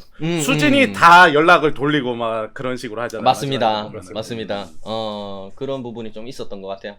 그리고 뭐 되게 그런 부분 좋았고 다른 부분으로 생각해보면 수진하고 항상 같이 다니는 이영사 어떻게 보면 배두나 후배죠. 이영사를 보면은 이영사 같은 경우에는 약간 그런 느낌인 것 같아. 그러니까 이영사는 아예 자기 감정 표현이 없어 이 영화에서. 이름도 없어. 뭔지 알죠? 심지어 이름도 없어. 이름이 이영사야. 그래서 약간 그런 건 것 같아. 그러니까 이 영화 안에서 관객들이 유일하게 이제 어떻게 보면은 관객의 입장에서 이 영화를 바라보고 있는 등장인물을 하나 꼽으라고 하면은 그게 이영사인 것 같아. 그렇지. 관객의 시점에서. 제 시점에선 그랬어요. 마지막에 1침 한번 날리려고 이제 끝까지 대기하다가 마지막에 1침 한번 딱 날리잖아요. 딱 뭐지? 수진한테 그러잖아요. 수진한테. 뭐 제일 팔리길 바라는 거는 뭐 니 같다 뭐 약간 그런 얘기긴 해요. 맞아, 그런 얘기를 좀. 그 일침을 위해서 존재하는 존재 같은 그런 느낌이었어. 그래서 그렇습니다. 예. 네네. 나는 좀 그랬어. 뭐 그런 캐릭터들에 대한 그런 생각이 좀 들었네요. 네네. 근데 나는 아까 소영 얘기할 때 그 모텔 옥상 씬 얘기했었잖아요. 네네네. 근데 되게 어색한. 나도 거기서 되게 수진의 대사가 되게 나는 오히려 이제 소영은 좀 대사가 괜찮은데 수진 대사가 너무 얘가 왜 이렇게 맨날 자꾸 애 버린 애들한테 급발진하지라는 생각이 들면서 맞아. 되게 아이러니한 거는 내가 송강호 인터뷰를 하는데 보면은 그 뭐 어디 옥상에서 이런 감정이 부딪히는 씬인데 너무 연기를 잘해서 아이유를 데려다 따로 칭찬을 했다는 거야. 그러니까 그게 굉장히 아이러니하죠. 그 나도 분명히 어색한 씬이긴 했었어. 근데 거기다가 그래서 이게 관객의 입장으로서 보는 우리랑 그거랑 좀 뭔가 시야가 다른가라는 좀 그런 생각도 들더라고요. 약간 이런 얘기인가요? 송강호 나보다 연기 잘 모른다. 뭐 이런 얘기인가요? 그게 이제 너무 이제 가까이서 보다 보면은 멀리 떨어져 있는 안 되겠다. 이거는 수습이 안 되네요. 네. 근데 약간 그런 느낌인 거죠. 이게 손흥민 선수가 이번에 EPL 그 올해 팀에 선정이 안 됐습니다. 득점왕이 됐는데도 불구하고. 그러니까. 근데 발롱도르에서도 이런 일이 가끔 일어나요. 그러니까 올해 굉장히 잘했던 선수임에도 불구하고 발롱도르 후보에도 안 뽑힌다든지 그게 왜 그러냐면은 그 필드에서 직접 뛰고 있는 선수들과 감독들이 투표를 하거든. 근데 그런 사람들 시선에서 봤을 때 정말로 이 선수가 잘한다라고 생각하는 선수랑 밖에서 이거를 이제 객관적인 입장에서 보고 있는 사람이 이걸 잘한다라고 생각하는 그 선수랑 괴리감이 좀 있는 경우가 있는 것 같더라고. 그런 부분하고 좀 유사한 거지 않나? 송강호가 그런 괴리감을 가지고 있다. 그거 네가 한 얘기잖아, 지금. 내가 한 얘기가 아니고. 네가 이게 어디 왜 덮고 씌우려고 그래. 내가 이 새끼야, 네 살려주려고 하는데, 이 새끼. 앞부분 내가 편집하면 되거든, 막 이래. 그러면서. 제 입장은 아닙니다, 여러분. 죄송합니다. 송강호, 사랑하시는 모든 국민분들께 사과의 말씀을 드립니다. 네네. 저는 하여튼 소영이 그러니까 이 영화에서 유일하게 드러색한 캐릭터 둘이 상현이랑 소영이었어요. 그나마. 네네. 정말 네네. 동수랑 수지는 내가 죽을 것 같더라고 볼 때마다. 특히나 동수는 그 소영하고 보는 장면에서 너무 어색하더라. 진짜 너무 맞지? 둘이 케미가 1도 없어 진짜. 와. 안 친한 것 같은 듯. 내가 봤을 때 뒤로 실제로 사귀거나 아니면은 아예 안 친하거나 둘 중에 하나인 것 같아. 뭔지 알지? 이거는 그러지 않고서는 티 안 내려고 더 어색한 척 하는 거야. 내가 봤을 때 그거 아니면 진짜로 안 친하거나 둘 중에 하나인 것 같아요. 제가 봤을 때. 농담입니다. 팬분들. 농담입니다. 나는 이 동수랑 그러니까 소영이랑 붙는 씬이 진짜 어색했던 게 그 뭐 창문 이거랑 우산 얘기할 때랑 관람차 타고 이제 눈 가릴 때랑 진짜 다 죽을 것 같더라고요 정말로. 그랬군요. 와 진짜 관람차에서 정점을 찍었어. 그래서 막 와. 근데 제발 그만해. 그러면서. 이 영화에서 떨어낼 수 없는 그런 감독의 이거는 곤조로 갑시다. 감독이 일본 사람이니까 일본 분이니까. 장인정신이라고 합시다. 일본식 장인정신. 그렇죠. 근데 이 관람차는 우리나라 정서는 진짜 아니거든. 맞아요. 이거는 정말로 진짜 저기 멀리 가지 말고 90년대 때 그런 뭐랄까 그 사랑의 그런 뭐랄까 완전체라고 할까 피아 캐럿 같은 데 나오던 거란 말이지. 그런 관람차 고백신은 게임에서 나오는 거야. 그래서 좀 너무 그쪽인 것 같아. 그래서 좀 너무 옛날 느낌이긴 했었어요. 요즘 거 같진 않더라. 왜 들어간지도 알겠고 뭐 때문에 들어간지도 알긴 하겠지만은. 감독님 죄송하지만 관람차는 한국 정서에 조금 너무 안 맞는 경향이 좀 있는 것 같습니다. 삭제를 좀 하시는 게 어떨까요? 난나 그래요! 빠가야로! 제따이 무리 됐어. 네가 뭘 알아? 그러면서. 그런 건 있는데, 근데 스토리상으로 넘어가는 건 좀 좋았어요. 왜냐면, 혜진이가 롯데월드 가고 싶어 했는데, 롯데월드에 관람차가 없다, 그래서 월미도로 가서 관람차 타면 좋았지만, 근데 그 관람차 씬은 조금, 약간 너무 좀 그런 느낌이 있었고. 근데 나는 그 장면 엄청 좋았어요. 그냥 자연스럽게 그냥 인상적인 장면 조금 얘기해보자고. 나는 그 장면이 되게 좋았던 게 아까 얘기했던 그 장면이에요. 우리 그러니까 뭐 혜진이하고 뭐 우성이하고 혜진이하고 동수하고 이렇게 연결된 것처럼 느껴진다라는 부분이 여기서 굉장히 잘 느껴졌던 게 동수가 결국에는 그 소영이를 자기를 버린 엄마처럼 생각하고 용서를 해주잖아. 그렇죠. 용서한다 그러죠. 용서를 해준다는 대사를 날리잖아. 그러면서 어떻게 보면 반대로 얘기하면은 그 요 소영이는 이 동수를 우성이가 자란 미래의 모습으로 생각을 하고 또 용서를 비는 거거든. 그죠? 그렇죠. 그런 어떤 정서적인 서로의 어떤 공감대, 뭐 용서를 해줄 수 있는 부분들. 그러니까 어차피 이제 나중에 내가 봤을 때는 뭐 결말은 알 수 없습니다. 이게 나중에 돼서 뭐 소영하고 우성이 다시 살게 됐는지 어쨌는지 그런 건 아예 나오질 않으니까 영화에서. 근데 사실은 영원히 이 뒤로 만나지 못하고 용서를 해주지도 못하고 받지도 못하는 삶을 평생 살 수도 있잖아. 그렇죠, 근데 그렇죠.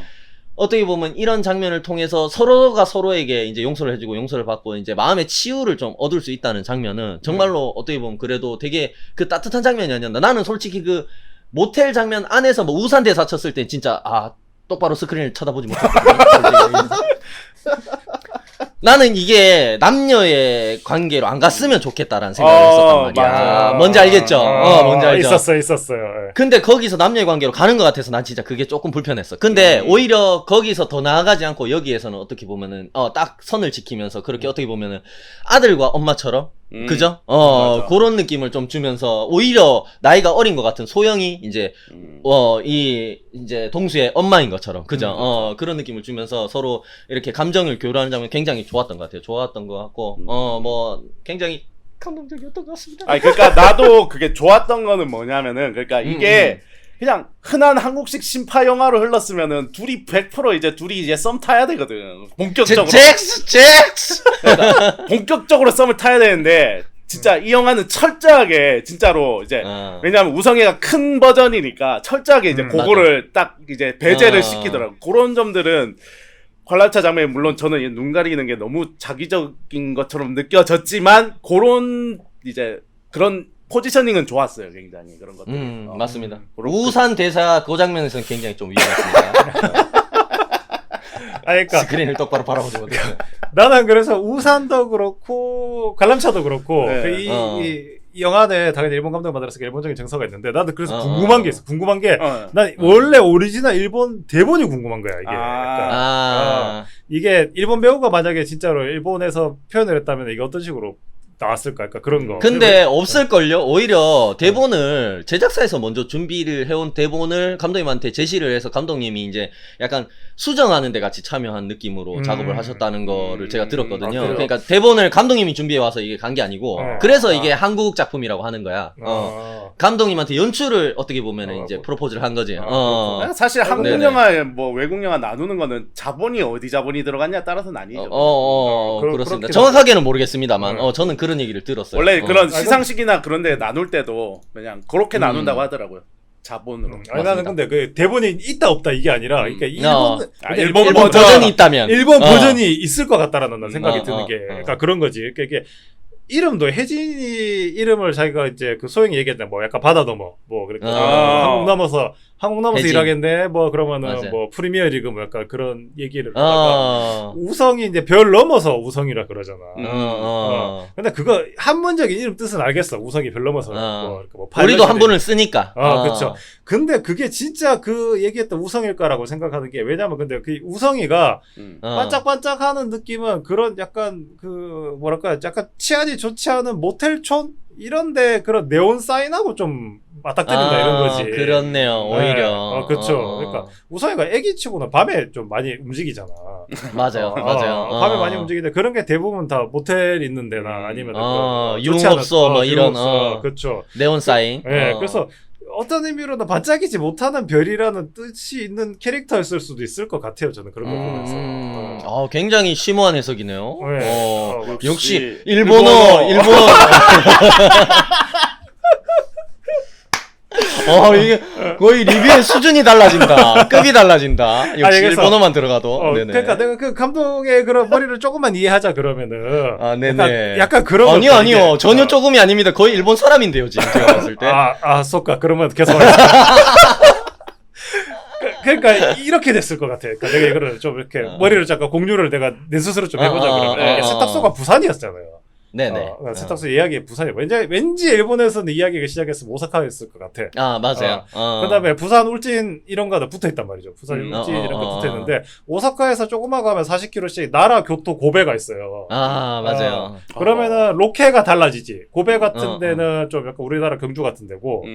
맞아요. 그다음 뭐 나라 같은 데는 또 약간 또 다른 느낌이에요. 그러니까 로케도 좀 달라지지만은 그 이야기도 좀 달라질 수가 있는 구석이 있죠. 왜냐면 맞습니다. 뭐 그교토 사람들 좀 이상하다 그런 그런 합법이 있죠. 어떤 지역색이 있으니까 그쵸. 일본 안에서도. 그거를 만약에 우리 입양했던 첫 번째 사람들한테 대입하면은 어느 정도 얘기가 돼. 그렇지. 왜 이런 얘기를 하는 거야, 이 사람들이? 이 사람들이 그 다른 지역으로 왔는데 이 사람들이 막 상식적이지 않은 행동을 하고 그쵸. 막 만나자마자 아기를 가지고 돈 얘기를 하고 이런 것들이 그죠. 그쵸.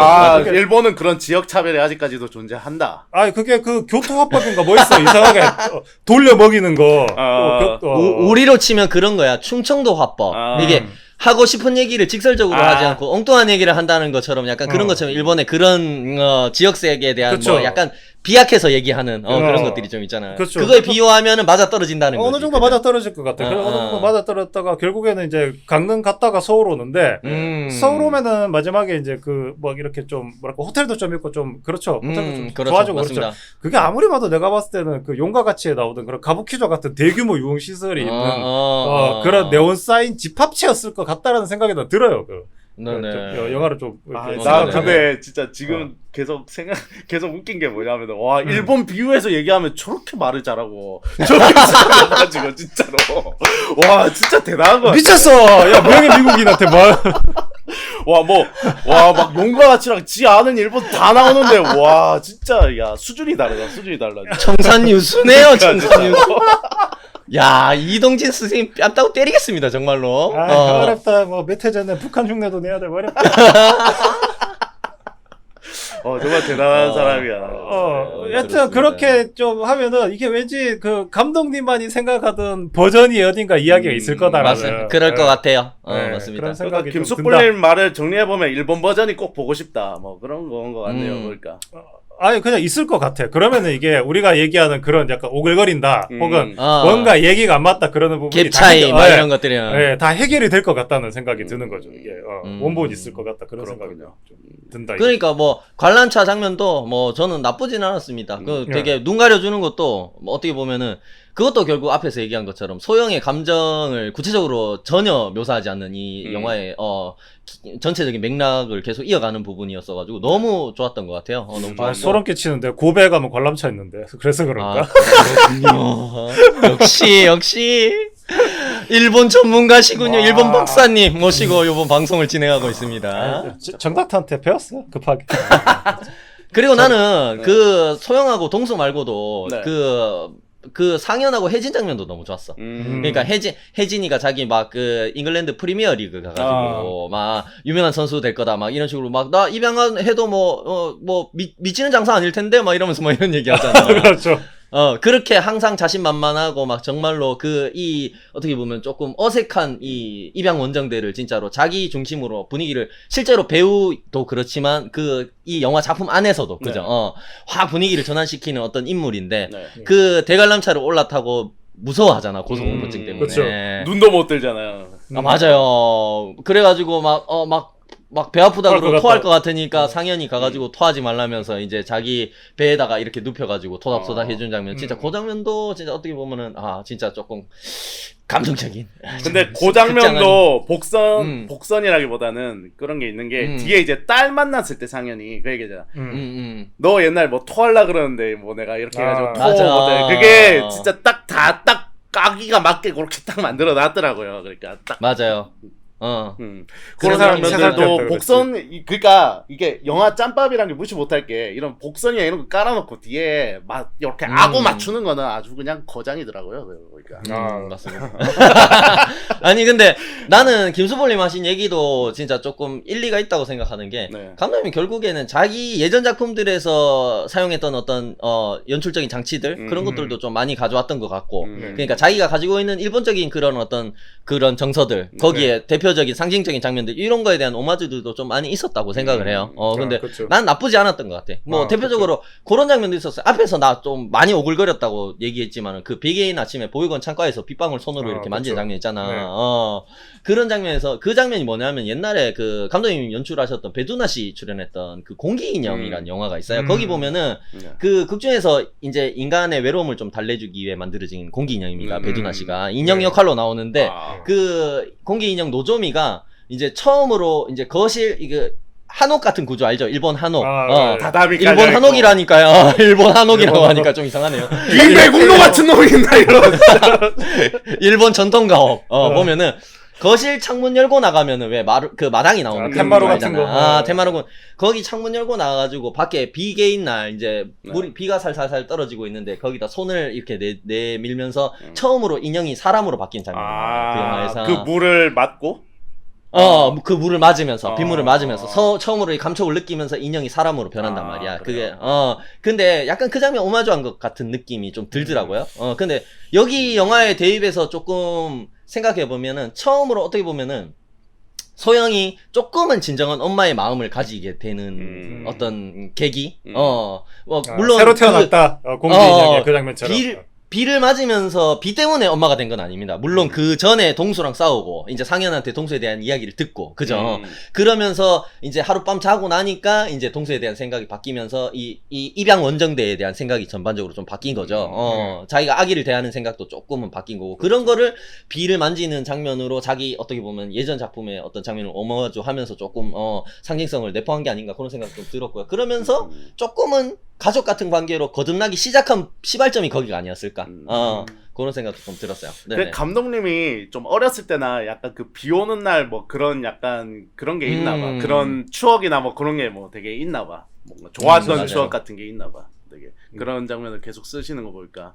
맞습니다. 그런 것도 그렇고 저는 좀 인상적이었던 게 뭐냐면은 그 이제 KTX 타고 가는 장면에서 이제 KTX 자리에서 나와서 거기서 이제 터널에 들어갔는데 이제 각자 복도에서 이렇게 얘기한 이제 소영이랑 이제 상현이 이렇게 대화하는 장면 있잖아요. 그래서 네네. 어떤 때는 이제 빛이 이렇게 들어왔다가 다시 어두워졌다가 이제 그거를 기차를 몇 바퀴 돌렸나? 굉장하더라고요.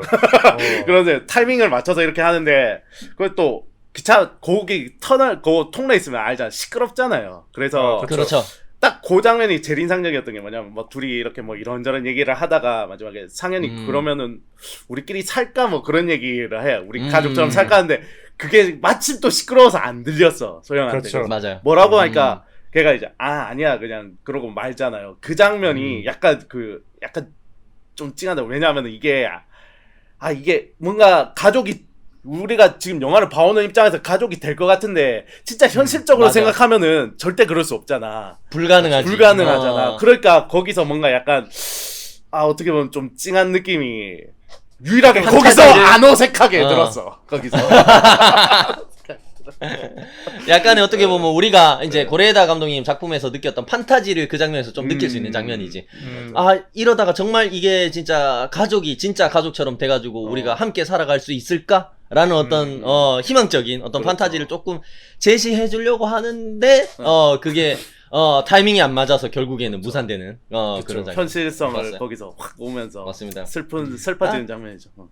전반적으로 좀 그런 얘기였던 것 같아. 그러니까 여기에 나오는 인물들이 진짜 부모가 되어가는 과정을 그렸다는 생각도 좀 들긴 했어요. 결국에는 이게 뭐 약간 그런 장면도 나오죠. 그러니까 마지막 입양자 부부를 만나가지고 그 입양 원정대가 마지막 입양 부부를 만나가지고 처음 아기를 딱 보여주는데 만나자마자 그런 얘기를 하잖아. 막 와가지고 부부가 상기돼가지고 자기들 사산을 했다면서 그래가지고 맞아요. 아기를 보자마자 이제 부인이 괜찮으면 아기가 배워 부는 것 같다. 그래가지고 젖을 분유를 태우려 그러니까 제가 젖을 좀 물려봐도 괜찮을까 막 이런 얘기를 하잖아. 그래가지고 젖을 물리는 장면이 나오는데 그 뭐 구체적으로 그 장면 나오지도 않아. 근데 아이유가 그거를 쳐다보고 있는 장면을 맞아요, 계속 맞아요. 잡는단 말이야. 근데 그걸 보면서 좀 아이유가 충격을 받은 것 같은 느낌을 좀 받았어. 나는 봤었는 것 같아. 그러니까 계속 그런 얘기인 것 같아. 생물학적으로는 이미 엄마가 됐어, 아이유가. 아기를 낳는 순간 엄마죠, 무조건. 근데 진정한 의미의 아기를 위한 엄마로서는 이때까지 되지 못했던 거야. 맞아요, 근데 맞아요. 점점 이 영화 과정을 통해서 모든 과정을 통해서 조금씩 아까 얘기했던 뭐 비 만지는 조금 오글거리긴 했지만요. 그런 장면이라든가 여러 가지 여정들 그리고 마지막 결정적으로 이 장면을 바라보면서 자기는 모유 수유를 할 생각을 전혀 못했던 것 같아. 나는 아마 그런 충격도 좀 있지 않았을까? 거기에서. 왜냐하면은 소영이라고 해서 모유가 안 나오는 것도 아니고 심지어 처음에 그런 장면이 나와요. 그 화장실 변기에다가 약간 모유를 짜서 버린 것 같은 그렇죠. 장면이 나오죠. 근데 그거를 애기한테 먹이겠다는 생각을 못했다라는 느낌이 들더라고. 그 장면을 보면서. 그 장면을 보면서 아 진짜 엄마라는 거는 약간 이런 거구나라는 거를 조금 진짜로 깨닫게 되는 장면이 아니었나. 그러니까 영화가 전체적으로 그냥 낳는다고 해서 부모가 되는 게 아니라 진짜 부모가 생물학적인 부모가 아니라 정말 진정한 의미에서 부모가 되어가는 과정을 조금 그리고 있었다 이 영화가. 그렇죠. 그런 생각이 좀 들었어요. 그 장면이 그러니까 좋았다고 해야 되나? 그러니까 그 장면에서 보통 이제 일반적인 영화 같으면은 그 뭔가 복잡한 표정을 클로즈업으로 잡아야 될 것 같은데 맞아, 그냥 맞아. 표정도 아예 안 보여. 그러니까 그 장면에서 그냥 맞아. 이렇게 서 있는 모습을 보여주잖아요. 그런 것도 그러니까 이거는 제가 만약에 슬픈 표정을 하고 있는 건지 놀란 표정을 하고 있는 건지 우리는 몰라. 근데 맞아. 이게 이런 식으로 우리가 뭔가 상상할 수 있는 뭔가 그러니까 그리고 심정이 상상이 가잖아. 그리고 뭔가 그치. 너무 복잡할 것 같은 그 심정을 알 것 같으니까 맞아. 그런 맞아. 장면들도 좋았던 것 같아요. 그런 거는. 맞아. 아니 나는 근데 그 전반적으로. 장면이 약간 뭐 그런 거 있잖아. 그 얼굴 표정이 안 비춰져서 그렇지만 내가 느끼기에는 약간 시기, 질투, 분노 같은 느낌이 그런 있어. 것도 그럴 수 있었을 있겠지. 것 같아. 저거는 내가 해야 되는 거지. 왜 네가 해서 행복감을 느껴라고 나는 그렇게 약간 보였었어요. 그러니까 그게 나는 근데 마찬가지죠. 그런 감정도 진짜 엄마란 이런 그쵸. 거구나라를 맞아, 깨닫게 맞아. 하는 어떤 총매제 스위치라고. 분명히 네. 스위치 맞아요. 그랬을 것 같은 생각이 그렇죠. 들었어요. 그러니까 그 전까지는 이 사람들이 좋으니까는 그러니까 그런 거지. 어떻게 보면은 뭐 그럴 수는 없겠지만 친부모가 항상 좋은 친부모라고 얘기할 수 있을까라고 얘기했을 때 이 영화 안에서는 어떻게 보면은 소영 입장에서는 자기보다 경제적으로나 뭐 사회적으로 좋은 사람한테 아이를 맡기는 게 뭐 나쁜 말이 가성비가 좋죠. 왜냐면 얘가 맞습니다. 여기서 사랑받고 맞습니다. 잘 살을 건데. 근데 근데 그 젖을 물리는 장면을 보면서 굉장히 화가 났는 것 같아. 저거는 내 거지. 약간 그런 느낌이 있었는 것 같아요. 그 장면에서. 꼭 친부모가 가장 좋은 부모인가? 라고 이제 얘기를 하자면은 약간 그런 거지. 우리가 좀 잊고 있었지만은 카카로트 같은 경우에는 아버지가 따로 있었어요. 그 보덕이라고. 진지하게 시작하더라.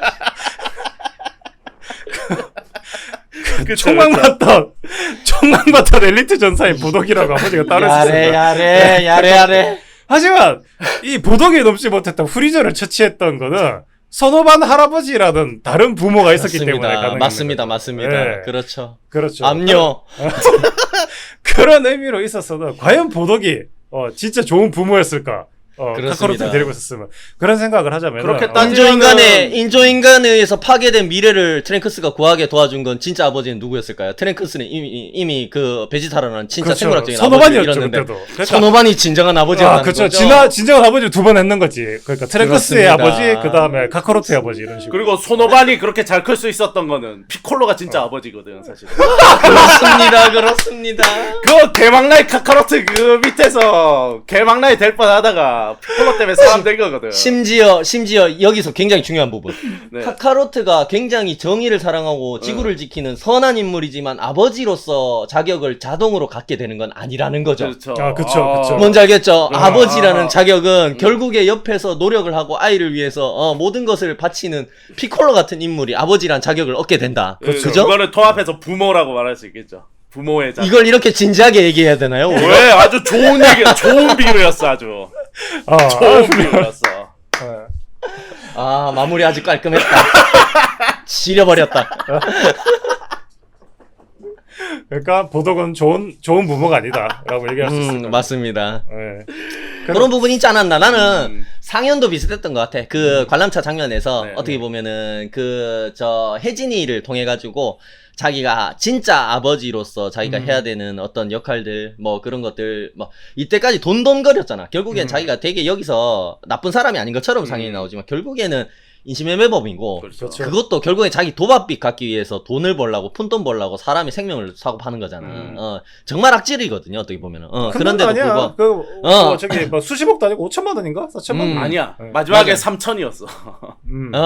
그런데 결국에는 그런 혜진을 바라보면서 자기가 부모로서 실제로 어떤 이제 마음가짐 어떤 거를 해야지 진짜 부모의 자기를 가질 수 있는지를 좀 깨달았던 게 아닌가. 그러니까 간접적으로 그런 부분이 좀 느껴졌던 것 같고 그래가지고 딸아이를 만나러 갔던 것 같아. 내가 봤을 때. 그런 것도 좀 있죠. 그런 부분도 있었고 결국에는 마지막 자기가 원치는 않았지만 그 딸아이를 만나면서 아까 그런 거죠. 우리나라에 그런 게 있지. 그 예비군을 가면 오빠가 끝나고 민방위를 가면 남자가 끝난다 뭐 이런 얘기가 있는데 네네 그렇습니다. 그런 거 식으로 송강호가 딸을 만나면서 어떤 의미로 아빠가 끝났어 거기서. 그래서 그 딸을 만나면은 안 됐는데 그 딸을 만나고 이제 자기 이혼했던 부인이 임신했다라는 소식을 들으면서 그 표정 연기가 어마무시하더라고요 진짜 그때 송강호잖아요. 이게 진짜 내가 만약에 그 영화 감독이면은 내가 이것 때문에 송강호 배우하고 영화 하자고 그랬던 이유가 있지라고 할 수 있을 정도로 어마무시한 표정을 뽑아 주셨어요. 개인적으로 그냥 궁금한 게 마지막 그래가지고 상현이 한 선택은 어땠어요? 굉장히 스포지만 제가 봤을 때 설정상으로 봤을 때 그러니까 자기가 새로 같이 살고 있는 여자의 그 자기 아들 생물학적인 아들은 아니지만 그 여자의 아들인 것 같아 보니까 걔가 그런 설정인 것 같아 그죠? 근데 그렇죠. 이제 그 아들이 이 상현을 좋아하지 않으니까 그냥 막 뭐 아저씨 하고 막 이런 식으로 부르는 것 같단 말이야. 근데 결국에는 어떻게 보면 그래도 그 사람이 가족이잖아. 걔가 그렇죠. 가족인 건데 걔 때문에 이때까지 이제 입양 새 원정대였죠. 새 가족이 위협을 받을 것 같으니까 걔를 죽인 것처럼 나와요. 맞아요. 영화 마지막에 그 선택에 대해서 좀 어떤 느낌이 좀 들었습니까? 저는 그거 보고 이거 기생충 오마주인데라는 생각이 확 들던데요. 아하. 맞아요. 기생충이랑 왜냐면 기생충도 어쨌든 뭐 본인이 이제 뭔가 본의 아니게 어쨌든 살인을 하고 숨어 살게 돼요. 결국 이제 그렇죠, 지금 이 영화도 마지막에 보면은 이제 전면에 못 나서잖아 애들 앞에서 못 나서고 이제 맞아. 마지막에 심지어 그 상현이 나오지도 않아. 그냥 차 안 시점만 나오는데 그냥 멀리서 이렇게 보고 있는 그게 그냥 기생충이랑 너무 그 송강호라고 이렇게 기생충 오마주를 하셨나? 그리고 나는 또 엔딩이 나쁘지 않았다고 생각하는 거는 그거예요. 어쨌든 얘가 범죄자고 죄가 있잖아. 그러니까 이거를 그냥 안 넘어갔다는 거 어쨌든 간에. 결국은 벌을 소영도 그렇고. 맞습니다. 결국 상현은 벌은 안 받았지만 뭐 평생 도망 다니면서 살아야 될 것 같고. 그러니까 그런 엔딩은 뭐 차 따뜻하게 오다가 마지막에 갑자기 이제 그 냉동실에 얼려놨던 단도로 이렇게 한번 푹 찌른 느낌이에요. 그래서 차가운 현실을 한번 싹 보여주고 이렇게. 전혀 모르겠네 무슨 소리를 하는 거지. 니는 공감 능력이 없어서 그래. 아니 무슨 소리를 하는 거야. 집에 칼 흘리는 사람이 누가 있다고 무슨 개소리를 말이 그렇다는 겁니다. 나는 그래가지고 저 수진이 아이를 데려가서 보호하고 있다는 설정도 되게 좋았던 것 같아요. 그러니까 마지막에 입양하려고 했던 부부도 어쨌든 불법으로 애를 입양하려고 했던 범죄자인 거잖아. 그러니까 왕래는 하지만 그러니까 아직까지 확실히 수진이 이제 배두나가 입양을 한 건지 아닌 건지 잘 모르겠어요. 그런 디테일한 설명은 나오지 않습니다. 그럼에도 불구하고 어떻게 보면은 뭐 아까도 했던 얘기 반복입니다만 처음 그 베이비박스에 아이를 넣으면서 이 사건에 어떻게 보면 범죄가 시작되게 한 건 다 수진이거든. 어떻게 보면 정확하게 얘기하면. 근데 그 마지막 이제 마무리도 그 아이를 수진이 어떻게 보면 맡아서 키우면서 이제 마무리가 되는 부분이 너무 좋았던 것 같아요. 저는 개인적으로. 그러니까 그런 구구절절 설명이 없었잖아. 수진이 막 왜 아이를 버린 소영을 이렇게까지 싫어하고 중간에 옥상에서 그렇게 어색하게 어색한 장면을 연출하면서까지 싸워야만 했는가 두 사람이. 그런 여러 가지 궁금증이 있었는데 뒤에 가면서 그 장면 하나로 그 자기 남편하고 자기하고 우성이 손을 잡고 바닷가에서 노는 장면 하나로 다 설명이 돼버리잖아. 맞아요. 너무 세련됐고 너무 감동적이고 여운이 긴 엔딩 장면이다 그런 생각이 좀 들었습니다. 저는 개인적으로. 네. 그 장면 그렇기도 하지만은 그게 나는 이게 또 나 좀 부정적으로 가는데 이게 수진이 결국 네거티브한 새끼. 그러니까 결국 수진의 역할은 결국 마지막에 이제 애 맡기려고 했던 그런 역할인가라는 그런 기능적인 역할이었나라는 생각이 들면서 또 그런 정도? 것도 있어. 그리고 나는 중간에 이제 하도 싫어하길래 얘가 뭐 옛날에 버림받은 과거가 한번 나오려나? 뭐 이런 게 나오려고 했는데 마지막 보면서 그런 생각을 했어. 오히려 이제 그 전까지는 남자친구였거든? 이제 결혼한 사이가 아니라 남자친구였는데 얘가 혹시 애를 가질 수 없는 몸인가? 라는 생각도 들었어요. 그런 것들. 근데 그거를 또 설명 안 한 것도 괜찮더라고요, 보니까. 어쨌든 간에 배두나가 그런 거는 그러니까 연기로 살렸다고 볼 수 있어요. 어떻게 보면은 이제 그런 좀 복잡 미묘한 예 감정 같은 거를 조금 어색하게 네네. 잘 살리지 않았나 하는 생각. 옥상에서 그 어색한 대면도 그렇고. 어색한 대면도 그렇고요. 그렇습니다. 네네. 어색해. 아우씨. 공포 욕설. 네, 우리 저 뭐 영화에 대해서 길게 얘기를 많이 한 것 같아요. 사실 좀 서정적인 영화라 가지고 뭐 이렇게 그냥 분위기 얘기만 할 줄 알았는데 그 안에 담긴 메시지 뭐 각자 뭐 아니 많이 근데 느끼고 얘기한 김숙볼 것 같습니다. 분석하는 거 보니까 뭐 거의 뭐 굉장한데요. 이동진보다 더 분석을 하던데. 피가 땡긴다 이 말입니다. 역시 대단해 역시. 기무 숯불상 오랜만에. 네네. 잘 네, 들었습니다. 네, 저희 한 수 뭐- 배우고 갑니다. 오늘은 내가 감탄했습니다. 예. 네, 감탄을 금치 못했습니다. 아니 사실 뭐 좀 어떻게 보면은 지금 정닥터 바빠가지고 자리 못 하고 있는데 정닥터도 좋아해서 얘기를 많이 할 수 있었던 장르 같은 영화 같았어요. 맞습니다. 네, 네, 좀 네. 아쉽긴 하네요. 네. 네. 네, 뭐 저희 총평하면서 마칠 수 있을 것 같습니다. 네. 네, 네. 우리 신 PD님 총평 부탁드리겠습니다. 네.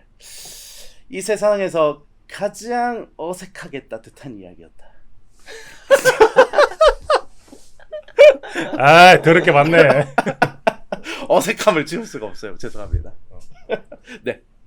네, 다음 우리 봉삼 씨의 총평 부탁드리겠습니다. 네. 그 작년에 기생충 상 받으면서 네. 봉준호 형이 그런 말씀을 좀 명언을 남기셨어요. 네. 그러니까 자막이라는 뭐 1인치의 벽을 넘으면 훨씬 많은 영화의 세계에 뭐 재미를 느낄 수 있다 뭐 이런 얘기를 좀 하셔서 정확하진 않습니다만 네, 맞아요. 약간 그걸 인용해 가지고 음. 이번 영화 브로커 음. 그 브로커는 아쉽지만 자막이 필요하다? 자막이 필요할 것 같아. 아니 근데 진짜 처음에 형사 둘이 나와서 뭐 처먹으면서 얘기하는데 나 한마디도 못 알아들었거든 진짜로. 아, 조금만 와 들리는 진짜 부분도 있어요. 죽겠더라 처음에 자막 좀 죄송하지만 이번 영화는 일본어로 된 자막을 첨부해 주시면 감동이 훨씬 올라갈 것 같다. 이런 생각을 좀 해봤습니다. 네. 공감가네요. 네. 네. 저는 이게 총평이면서 팁인데 네. 네. 영화를 다 보시고 나면은 브로커의 영화 포스터를 보십시오. 그러면은 네. 그 모든 포스터에 이때까지 나왔던 캐릭터들이 행복하게 다 이렇게 나와 있어요. 그 모두가 가족인 것 같이 약간 후기 같아요.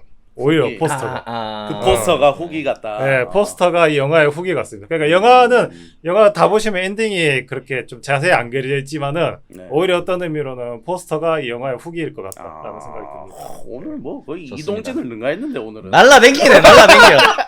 마무리는 일본어로 인사하시죠. 아, 갑자기 기회가 안 나네?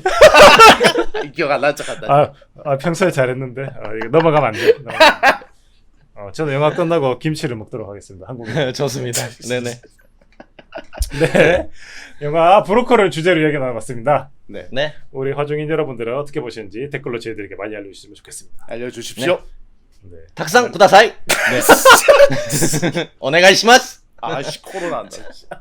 잘한다. 네. 다음 주 119회를 예고드리겠습니다. 네. 네. 네, 40살인데 아직 머리 못 차리고 만화를 봅니다. 버즈 라이트이어 애니메이션입니다. 개 재밌겠다. 저 멀리 우주 저 멀리. 개 신나 만화야. 이건 안 어색하겠지. 네, 뭐, 다 아시겠지만은, 토이스토리에 나오는 캐릭터 중에 한 명이, 버즈 그렇습니다. 라이트의 단독 애니메이션입니다. 네. 굉장히 기대가 됩니다. 어떤 이야기가 될지. 네. 네. 다음 주에 저희가 보고 와서 얘기해 드리겠습니다. 네. 기대해 주십시오. 네, 이렇게 118회를 마치도록 하겠습니다. 지금까지 들어주신 모든 분께 감사드리고, 다음 한 주도 화면에 심하게 중독되어 만나겠습니다. 자, 그럼, 감사합니다. 안녕히 계세요! 안녕히 계세요.